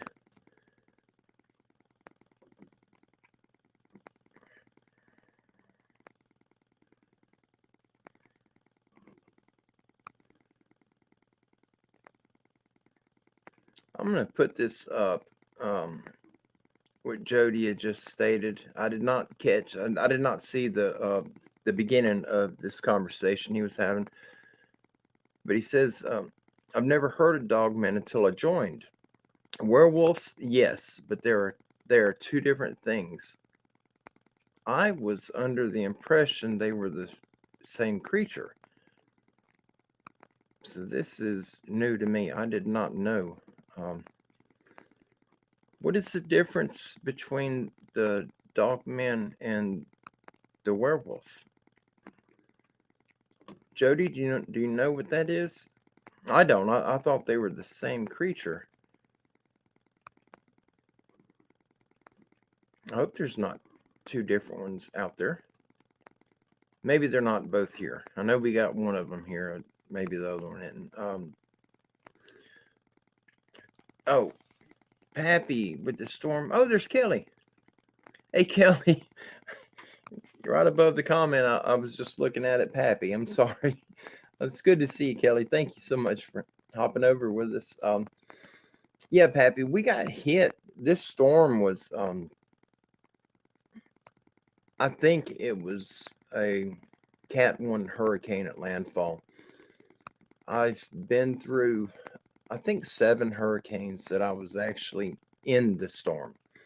And I don't know, several dozen tropical storms, and I've never been in one like this one. The eye as it was coming in, Carabel and Apalachicola kind of stick off the coast like a point. They kind of come out into the Gulf. As the storm was coming toward Panama City, where that point is, it just kind of grazed it. And so the news station said it made landfall in Carabel in Apalachicola. That was where the northeast corner of the storm kind of, it just dragged across the point, and then it went straight in across the Gulf and into Panama City Beach, which is west of us. The eye wall was within a mile from us. We could see it, and it just looked like a solid black cloud had, with them black clouds, they're almost flat on the bottom when they're in the sky. It looked like one of them clouds, like it just turned sideways. It was just a black wall as far toward the ground as you can see. We couldn't see the ground because of the trees, but it was black, and the wind was crazy. It got so bad, and the lightning was nonstop. I was checking on the goats, and at one point, I checked on their little shelters that they're hiding in, and there was one left to check, the one near our bedroom window. And I was I got the little camera stick with my GoPro on it, and I was holding it, and I went to point for the camera, and I do that all the time. It's habit. But I went to point at that shelter and say, I've got to go check the goats over there. That was my intention. As soon as I went to point, lightning hit. I don't know where it hit.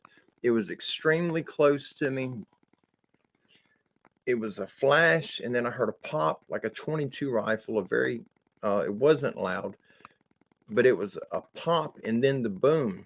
But the pop, as soon as it popped, from the end of my finger was a bright blue lightning bolt about the diameter of a pencil, and it jumped from my finger to the GoPro. It hit my GoPro, and it felt like somebody open-handed slapped the back of my hand. It stung pretty hard, but it didn't leave any marks on me.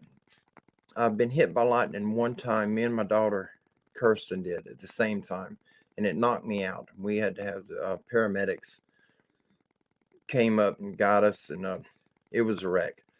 I had burns. My wristwatch, it cooked my wristwatch and killed it, but it burned it. It glued it to my wrist. It melted the skin on my wrist. But this was nothing like that. I think it was some type of static. But I've never seen that much lightning in a tropical storm that I can remember. I don't never remember seeing it like that. It was continuous. But we got more fence damage. We got more tree damage. We're missing one of the gutter downspouts in the house. I don't know where it's at. It blew off, and I have no idea. We have not found it. It's not on the property. But it got rough. It got really scary. But they said it was 65 mile an hour sustained with gusts in excess of 85. It felt as though it was closer to 90 miles an hour. That's what it felt like. But our weather, we got a little weather system out on a pole. It's up 20 feet in the air, but it died on us. I think it was back in January, and I've got to replace it. So I don't have any way to know the exact speeds that we were getting here or the barometric pressure or anything, but it was scary. I don't want to go through one like that again. And it was just a tropical storm, but it was rough. And we had the news said 8.9 inches of rain in where we live. The feed buckets that were out back are 10 inches deep. The bigger ones are 10 inches from the bottom to the top, and all of them were overflowing for a couple of hours. And there were little gullies in the yard where the dirt overflowing from the feed buckets had cut little canyons in the yard. So I'm thinking possibly 10, 11 inches of rain. It may be more than that, but we got a tremendous amount. The sinkhole normally is about 35 to 40 feet from our north fence, and it's maybe 20 feet now. Today it was closer.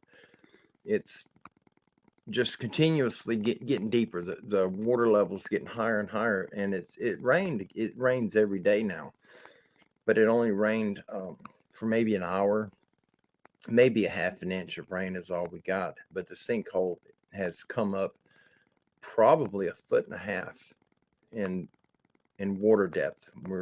I don't know where all that water's coming from, but it's steadily rising.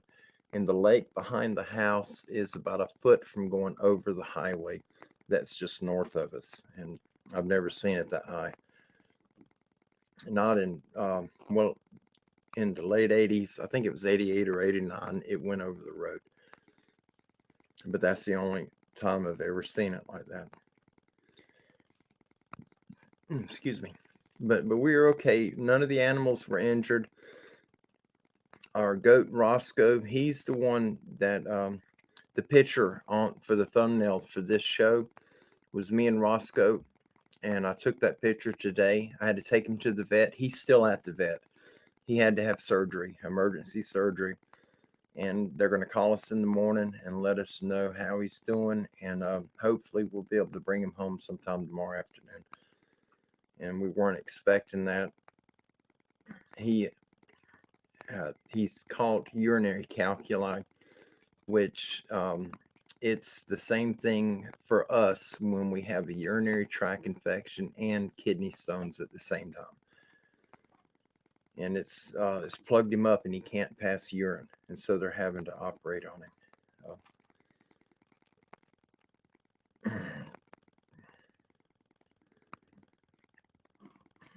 Wow. See, Brother Don says he was almost killed by lightning strike 15 feet away in 2012. And I was surrounded by pink static and it burned up my arm. It hit the roof over my head. That lightning is serious business. And when me and my daughter were hit, I seen it. I was on the four-wheeler and I was backing it under. We had horses back then. It was before I broke my neck. And I had a job. I had a good income. I was a chief engineer by trade, and I'd work anywhere from 4 weeks to 10 weeks at a time and travel the world, and then I'd come home for 2 weeks. And it was one of the times I was off, and this cloud came overhead. It was a beautiful sunny day, and this one really dark cloud, not big at all, just a round, dark gray cloud, but it was low. It looked unnatural.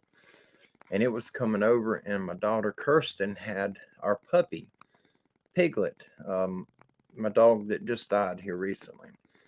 She was just a little bitty, little tiny thing, and I seen the storm coming, and you could feel the charge in the air. There was no thunder, there was no lightning. It was just a very strange feeling. And I told Kirsten, I said, put the puppy in the back door. And she opened the back door and set Piglet inside and closed the door. And I put the four-wheeler in reverse and went to back it under the stable so it would not get rained on. It was brand new. And I started backing up. And when I turned back forward to face my daughter, the lightning hit. I was just almost in the stable. I was 2 or 3 feet from being under the stable. And the neighbor's dog was at the fence just behind the stable barking at us. And there were the main bolts hit about 5 feet to the left of me, but there were these little, it looked like blue and pink hairs just all over the air. And there was a real big one, probably about the diameter of my arm, that shot across and hit my daughter. It looked like it hit her in the neck right there. And then there were several about the diameter of maybe a nickel or a quarter that they hit me all over at the same time, and my left eye, all I could see is blue. It was such a bright flash, and it hit my wristwatch. And then I remember waking up. I was lifting my head up off the four-wheeler.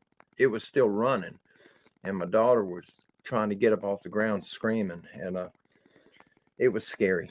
And it killed my wristwatch. It wasn't a digital, it was a fossil. And the more you moved your hand, it would wind up. The more you moved would keep it wound up. I forget what they called that watch, but it melted the gears inside of the watch, and then it melted the watch to my skin on my wrist. But I had a burn the same shape as my watch on my chest right here, and I had no necklace on, but it looked like the burn was that octagon stop sign shape that my watch was, and I had one the exact same size, the same shape on my chest. It looked like the watch went in my arm and then popped out of my chest is what it looked like. But it was scary. And I had a high blood pressure because I done broke my back 3 times, and I had high blood pressure from breaking my back. And when the paramedics got there to get us, they checked my blood pressure, and it was perfect. And I told him, I said, no, I've got high blood pressure. I take blood pressure medication. And he argued, and they checked it again with a different machine. And he said, no, your blood pressure is perfect. And come to find out, the amps and the lightning, it knocked my heart into a different rhythm, and it lowered my blood pressure. And then in 2005, I broke my neck, and it raised my blood pressure back up again. But I was off blood pressure medication for quite a while before I got hurt again. But that lightning's nothing to play with. And, that's one of the things several of you have mentioned to me before about the big guys. What happens during these storms when they're out in the woods? Do they get hit and killed by lightning? And if they do you think that their family members come and recover the body? I mean, what are your opinions on that? What do you guys think?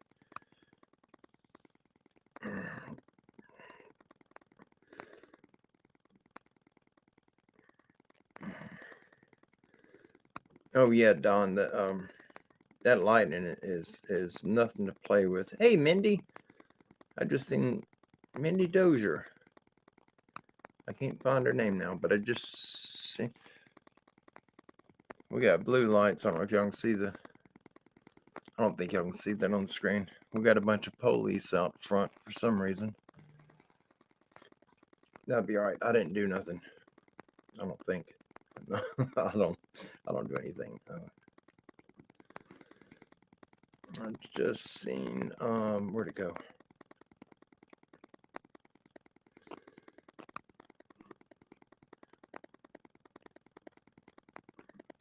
What do we got? I seen Gene just posted our brother Riker is needing prayers. Riker, I'm trying to go back up and to see.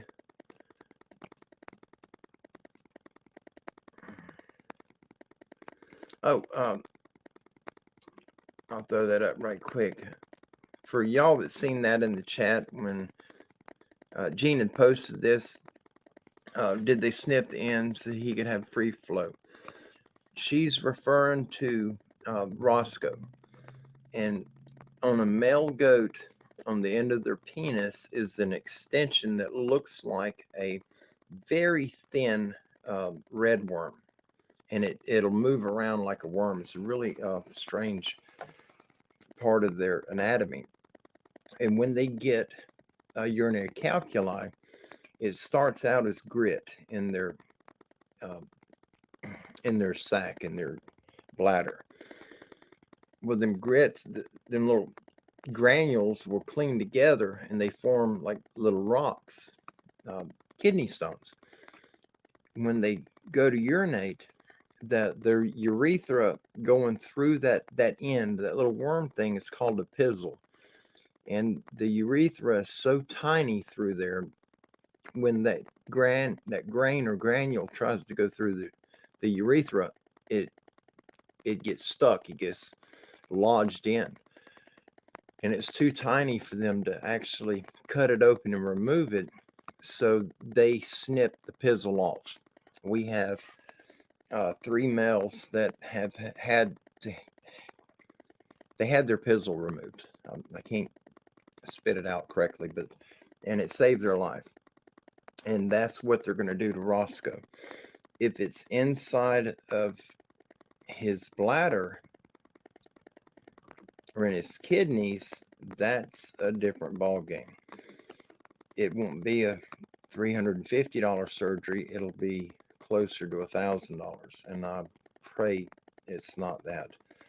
But yes, Gene, that's what the plan is, and we have not heard from our veterinarian since the surgery. And she said if there's any problems, I will call you. And so I'm taking it that it's worked out the way it's supposed to, and he's doing well. At least I hope that's the case. Roscoe's one of my buddies out of all the goats, and I absolutely love him. Riker, I see where you're putting in here. You're having problems, brother, and if you'll let us know what you need prayers for, you do not have to go into detail. If it's a private matter, you do not have to go into detail. Just give us a hint, and we will absolutely get the prayers out for you. I'm trying to scroll down slowly so I don't miss if he's replied.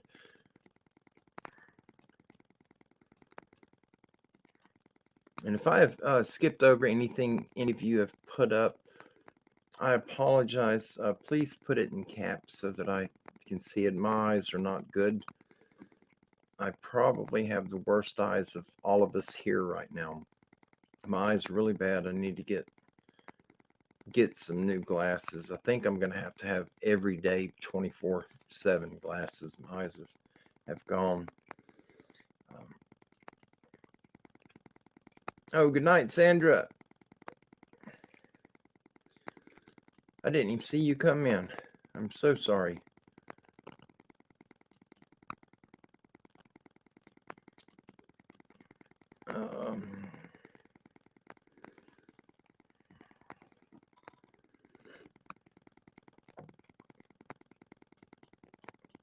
I'm looking. Hey, Meredith. I didn't see Meredith come in either. I have missed a bunch of you. I am so sorry. I thought I seen a crazy Canadian in there, but I cannot find it. Where is he at? Oh, there he is. Crazy Canadian. Good deal. It's good to see you. I thought I seen your name go up, and I was scrolling up trying to hunt you down. I'm glad you made it. Thank God.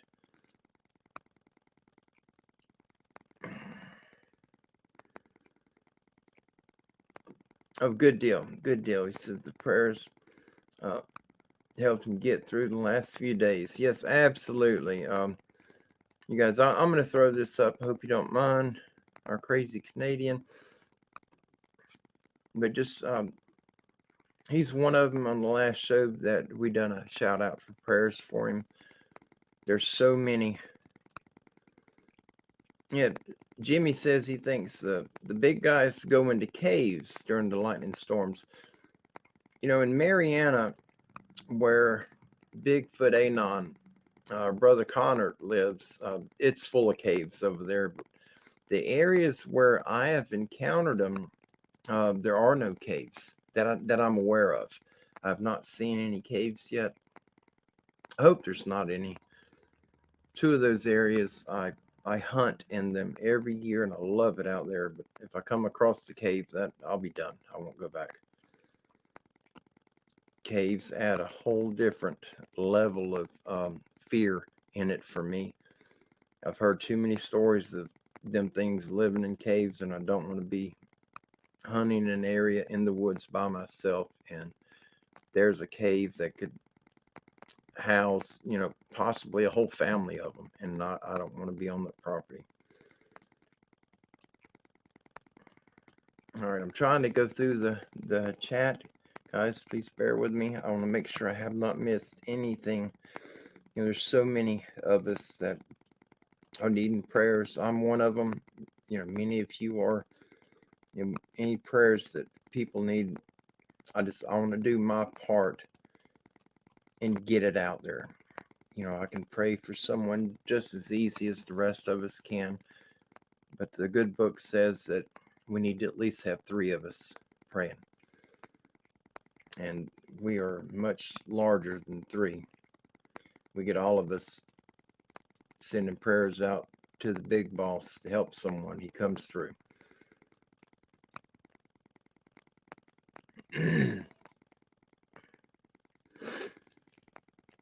Who? Oh, yep. I just seen it, Joe. Thank you. Yes, our sister Sandra Piper is still dealing with illness. So please keep Sandra in your prayers. I had forgot about that. Joe, thank you so much for reminding me. I absolutely forgot. I can't believe I've done that. But I did. I forget a lot more than I should. But I'm going to leave that up for a minute. Sandra Piper is part of our family here, and she's been with us for quite a long time. And when you don't see her often in the chat, something's going on with her. And she's been sick for a little while now.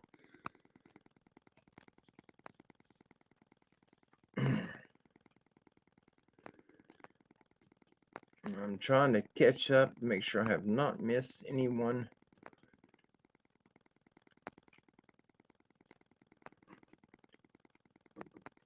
Yes, thank you, Gene. I'm going to throw this up. Gene said it right there. Thank you. God bless you. These are the people in tonight's show that we need to get prayers out for. Our Father knows what everybody's problems are, but He wants to hear from us. If He just repaired everybody and didn't wait to be called upon, we as humans would forget He was there. And He wants to hear from us. So He's going to allow us to go through things, sicknesses and injuries and surgeries and you name it. We're going to be going through what we think of is a horrible event. Once we cross over and get our glorified body and move on to the next adventure in life, we're going to realize how minor them things were. They were fleshly things. They weren't spirit. But the Father wants to hear from us. And, these people, or Sister Jean put up, it's on the screen right now. These are the people that are needing prayers. Our sister Lynn, and of course, Eli. Eli is Caroline's grandson. And then we got Buddy's son, Eli. We got our sister Stephanie. Many of you know her as Stevie B. Our brother Patrick. Gladys Riker. And I'm always open for prayers, and I appreciate so many of you pray for us so often. And I'm extremely grateful for that.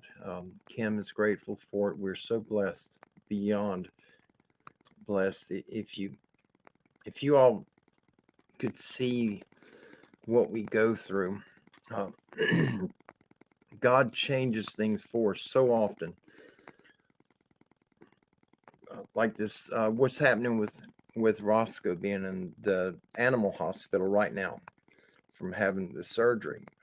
We don't have it to cover it. But mark my words on it. Tomorrow, the veterinarian we're using is the best. She has been so good to us. Tomorrow, we'll go to get him, and the bill will be half of what she quoted me. The last 4 times that she has treated one of our goats, it's been that every time. And I think what helps is that she's a goat farmer, and she knows goats, very, very knowledgeable on them. But she's very thankful for what we do. and she supports us greatly. And if it weren't for her, we'd be in a pretty tight bind. But she has been a blessing for us, unbelievable blessing, and we're so thankful for it. But it's all due to the prayers you guys have sent for us, and they're so powerful. They change so much, and we can't thank you enough. And I'm always open for it. Yes, Pappy, absolutely, absolutely. Yes, we are absolutely. I am going to be closing out tonight with a prayer, absolutely, and I'd like for you all to be here with me and just throw your own prayer in there, or you can pray along with me. We've got a fantastic family here, and all of us may not think we need a prayer of some sort or the other, but I guarantee you we all do. You know, we got little things that happen that we see as being minor, but those minor things will eventually turn into an explosion, and they'll break you down. And we just got to be faithful to the Father who put us here and gave us these opportunities to reach out and help others. And that's what it's all about. Gaining our place in the kingdom when we leave this crazy, nasty world. But we're only here a short time. And I'm checking to see if there's anyone else that needs any prayers before we close out tonight. And if any of you have anything you want me to get out right quick, please put it up in capital letters. And if you don't have anything, then I will absolutely, I'd be honored to say a prayer for everyone here and our friends and family that are in Gene's comment here on the screen right now. We just want to get everybody covered. Brother Pappy, thank you so much.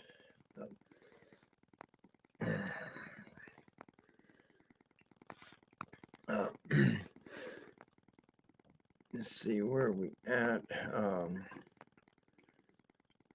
Hey, Bobby. You must have been hiding somewhere. I didn't see you anywhere in there. Unspoken requests. Absolutely. Absolutely. Thank God for the Comforter.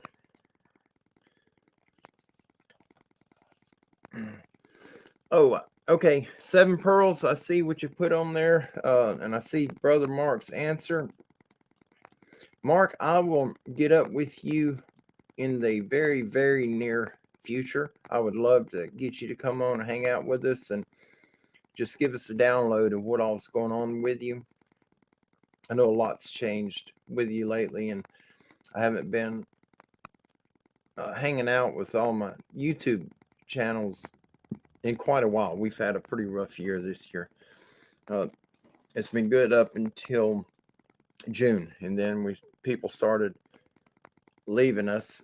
Kim's father passed away, and the day that we were putting him to rest, my oldest dog, Piglet, passed away, and then a couple weeks later, Kim's brother passed away, and it's been a rough time. But thanks to the glory and the goodness of God, we are here. Thank you so much, Jake Reese. Good night and sweet dreams. To Donnie, Kim, Rosie, and the Standing Goats Rescue family. My old eyes need rest. Good night to you, brother. Thank you so much for jumping over here. It's always good to see you. Always good to see everybody. I don't see nothing else coming out. Mark, I will definitely be getting in touch with you probably tomorrow. I'll be going to bed here in just a minute. If you guys are up for it, I will close this out in prayer.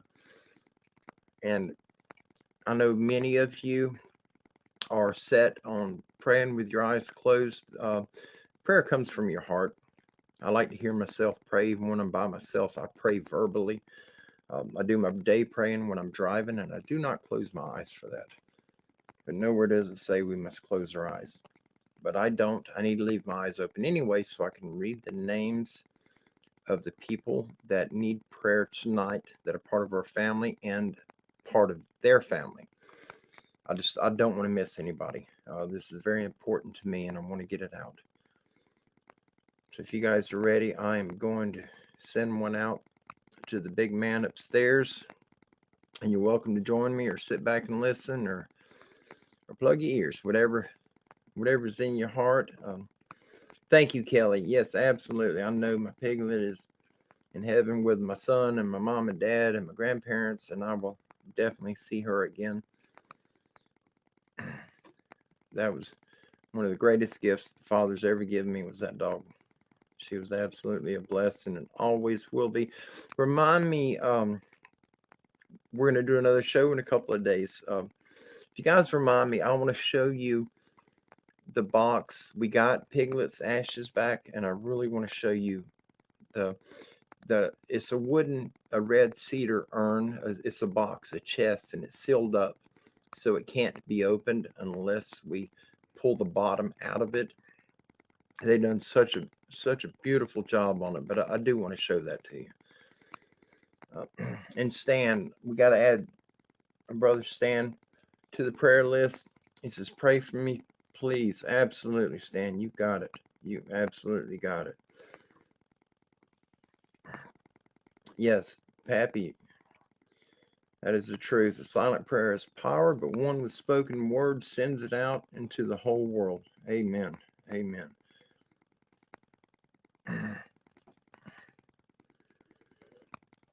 Yep, and Crazy Canadian says also for the strength for Gordon and myself, attacks of Satan against depression. We got you. We absolutely got you. And I'm going to, if you guys are not opposed by it, I'm going to pray for all of us in general as our family here. You guys are our extended family, whether I'm on YouTube or I'm talking to someone in the flesh who is not part of what we have here. You guys are, I'm always introducing what we do on YouTube as you all being our extended family. And that's what it is. And that's what it will be until the Father brings me home, and I'll just be on the other side, and I'll be one step ahead of you when that day comes, unless y'all beat me, but don't think that's going to happen. Well, here we go. I am going to put it out. Yes, my eyes will be open.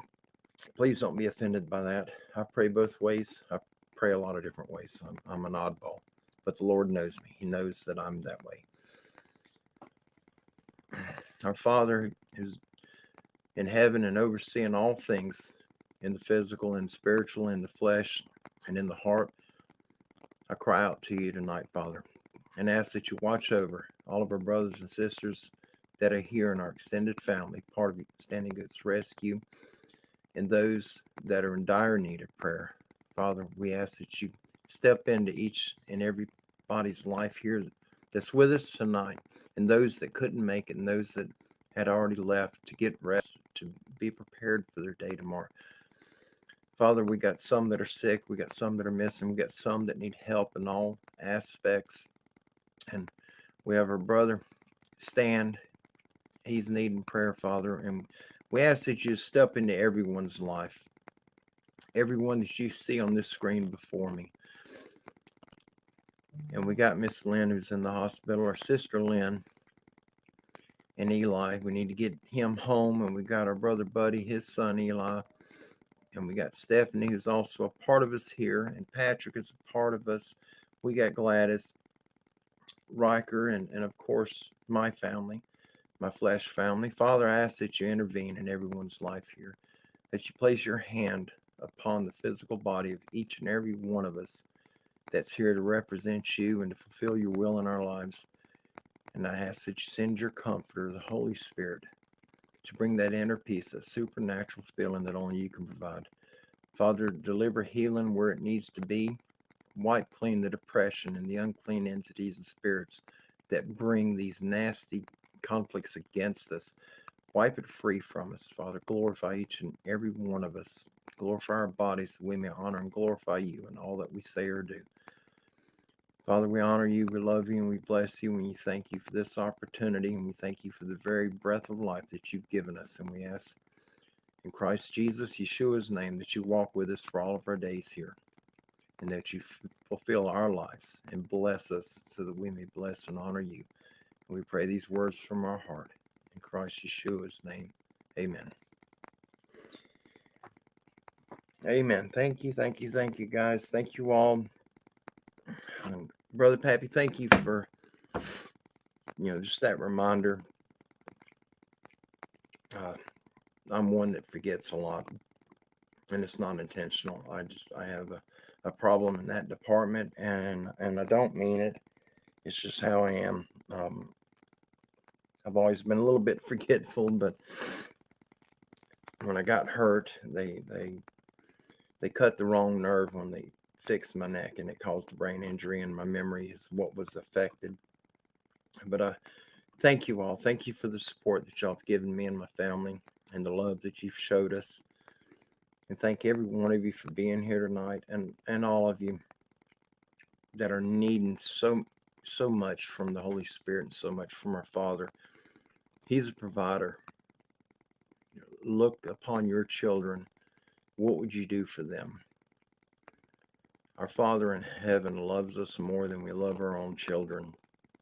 And if you ever doubt that, go into the ancient writings, the ancient scripture. The modern Bible has been manipulated. It's been altered by man. But you go back, you can still pull up a lot of the ancient writings. They're still available. You can pull them up. You can view the ones that are in museums. But read in there where it tells us how much our Heavenly Father loves us. His only Son was Yeshua, Isa, Jesus. That was his only Son. And he had him tortured and killed, his flesh, tortured and killed for us. He loved us so much that he destroyed his physical son. It glorified his son in the end. It glorified him, and it lifted him up to his right hand. But look at what he put his own flesh son through for us. And if that's not love, then love don't exist. But he'll do everything in his power for us. And any of you have any problems, if there's anything that I can help you with, please don't hesitate. Reach out to me. I try to remember to keep my email address at the bottom of the screen. If you have something going on, you need my help. I am not against sharing my phone number with any of you. I am against putting my phone number on the screen. I've done that once before in the beginning, and I had to get my number changed. I was attacked pretty hard by a lot of people that were not part of our family, but I was receiving very nasty text messages. I was receiving pornography in text. It was bad. And so I had my number changed, and I decided I'd never do that again. But if something's coming up and you need someone to talk to, if there's something that I can help you get, whether it be prayer, whatever help that you need. I don't have a lot of outlets, but I do know a few people in some just strange fields, and I think we can provide a pretty good array of help for different people. But prayer will provide everything that you need. Absolutely. I'm going to scroll back up right quick before we close it out and make sure I haven't missed somebody. Oh, Connor. Hey, brother, I'm glad you made it. I did not see you in the chat earlier. I know you wasn't here. And we got Sandra. Squatching Mountain Mama. So good to see you. So good to see everybody. I'm going back to make sure there's no one here that I missed. I don't miss anyone. And we got the group here. What an absolute blessing. I wish there was a way to physically express, the feeling that I get whenever I see all of you in the chat. It's supernatural, without a doubt. It's supernatural. There's so many of you that you project so much more power than what you realize, and it affects us, us that are connected to you through the digital realm. And it's amazing. Oh, thank you, Brother Mark. He says he loves these live shows, the only one he can listen to, that he feels better in mind and spirit when it's over. Thank you so much. And, that's what it's all about. We have absolutely got to support one another, whether you know them or not. Just be kind to all that you meet. If someone decides that it's not in their best interest to be kind back to you, turn your back on them, walk away from them. Our Father doesn't say that we have to put ourselves in the line of fire. All he says is to try, put forth an effort. And that's all we got to do. And if the effort doesn't pay off, you pray forgiveness for that person and move on. And if they come against you, whether it's by the tongue or in the physical, they're actually coming against their creator. And that don't end so well for them.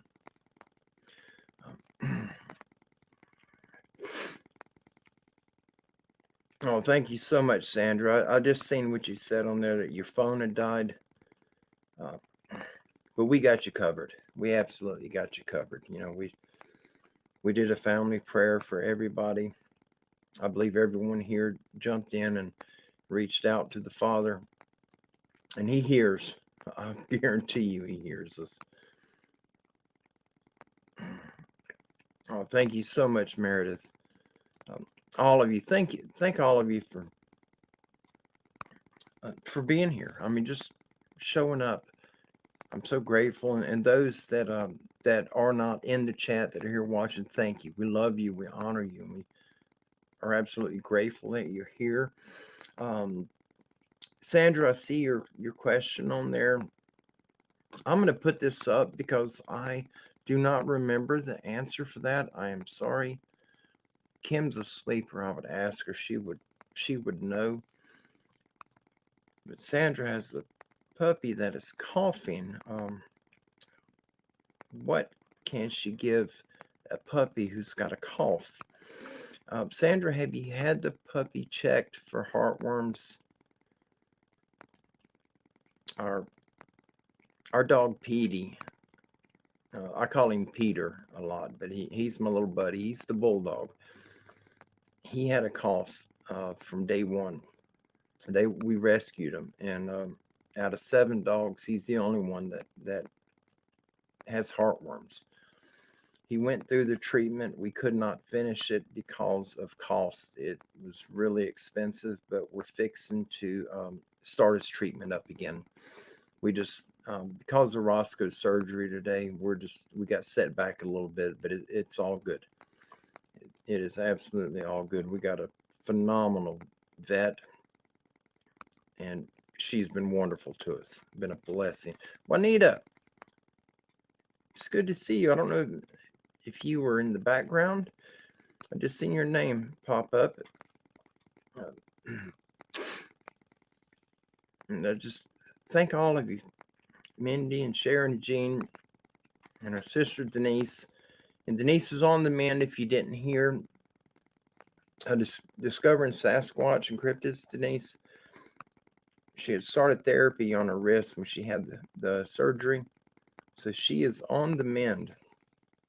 But keep her in your prayers. Everyone that's here, just add them to your prayer list. If you can't remember everyone's name, there's quite a few people here. Just pray for our extended family here at Standing Goats Rescue. And our Father knows who all of us are that's in here. Brother Mark. And it's so good to see you. We love you, Mark. You have a good night. And God bless you as well. I think we got everyone covered on here, I hope. There's our brother Eric with Gypsy Road.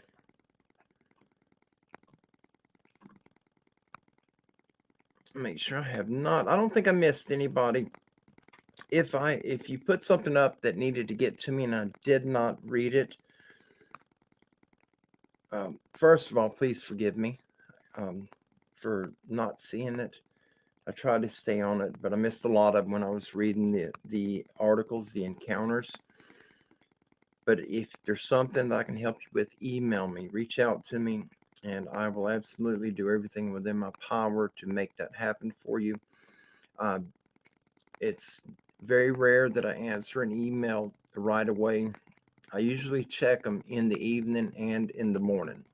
When I get up through the day, I just can't check them when I'm out working with the goats or if I'm on the tractor or with all the I'm on the go all the time, and it's very hard to check them because I have to reply to everybody that emails me.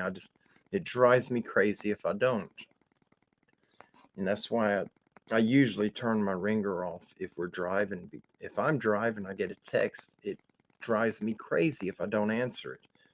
And so I wait, we hit a red light and I get it up. I'm trying to answer it real quick. And I can't leave an email or a message unanswered. If I know it's come through, I got to answer it. So if you email me and I don't respond, if it's the middle of the day, it'll be at the end of the day when I do check them, just to give you a heads up. And if it's late at night, I normally go to bed early. This is very late for me. Normally, I'm in bed by 8 o'clock because I get up between this last week. It's been between 1 and 3, and I'm tired. I need more sleep than that, but my back's been bothering me so bad lately that I have to get up, and I just sit on the couch and I nod off and on until about 4:30 or 5 o'clock, and then I get moving. Uh, Yeah, Brother Mark, thank you. Yes, and if you guys don't mind, please hit the like button on the way out. And I get every quarter I get a message from YouTube, and anybody who has a YouTube channel, a lot of you guys and gals on here do.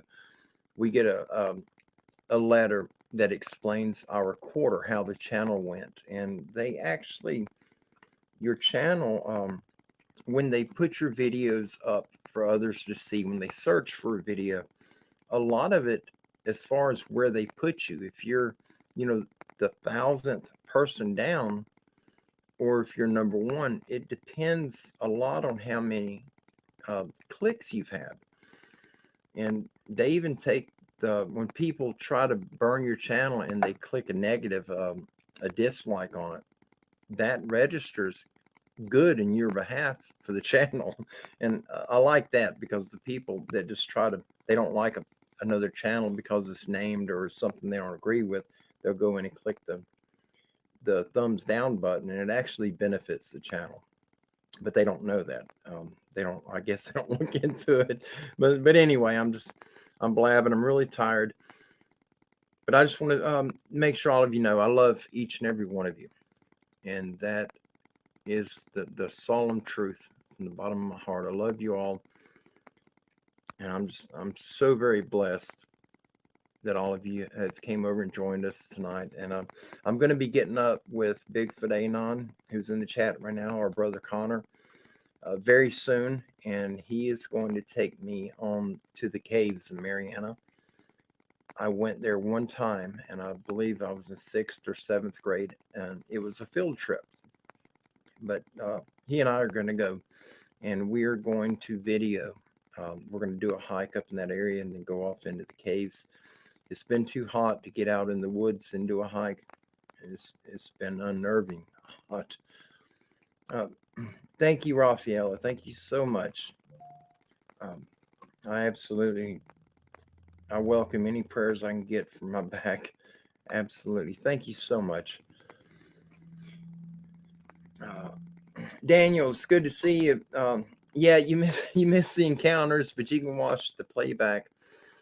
It's at the beginning. It's the majority of the show, and then right here at the end, we got out everyone's prayers and the people that needed prayers, and we try to get everything out to help everyone. And I got messages coming through on my phone. I'm sorry about the beeping. I got it silent. I don't know how to silence the message part.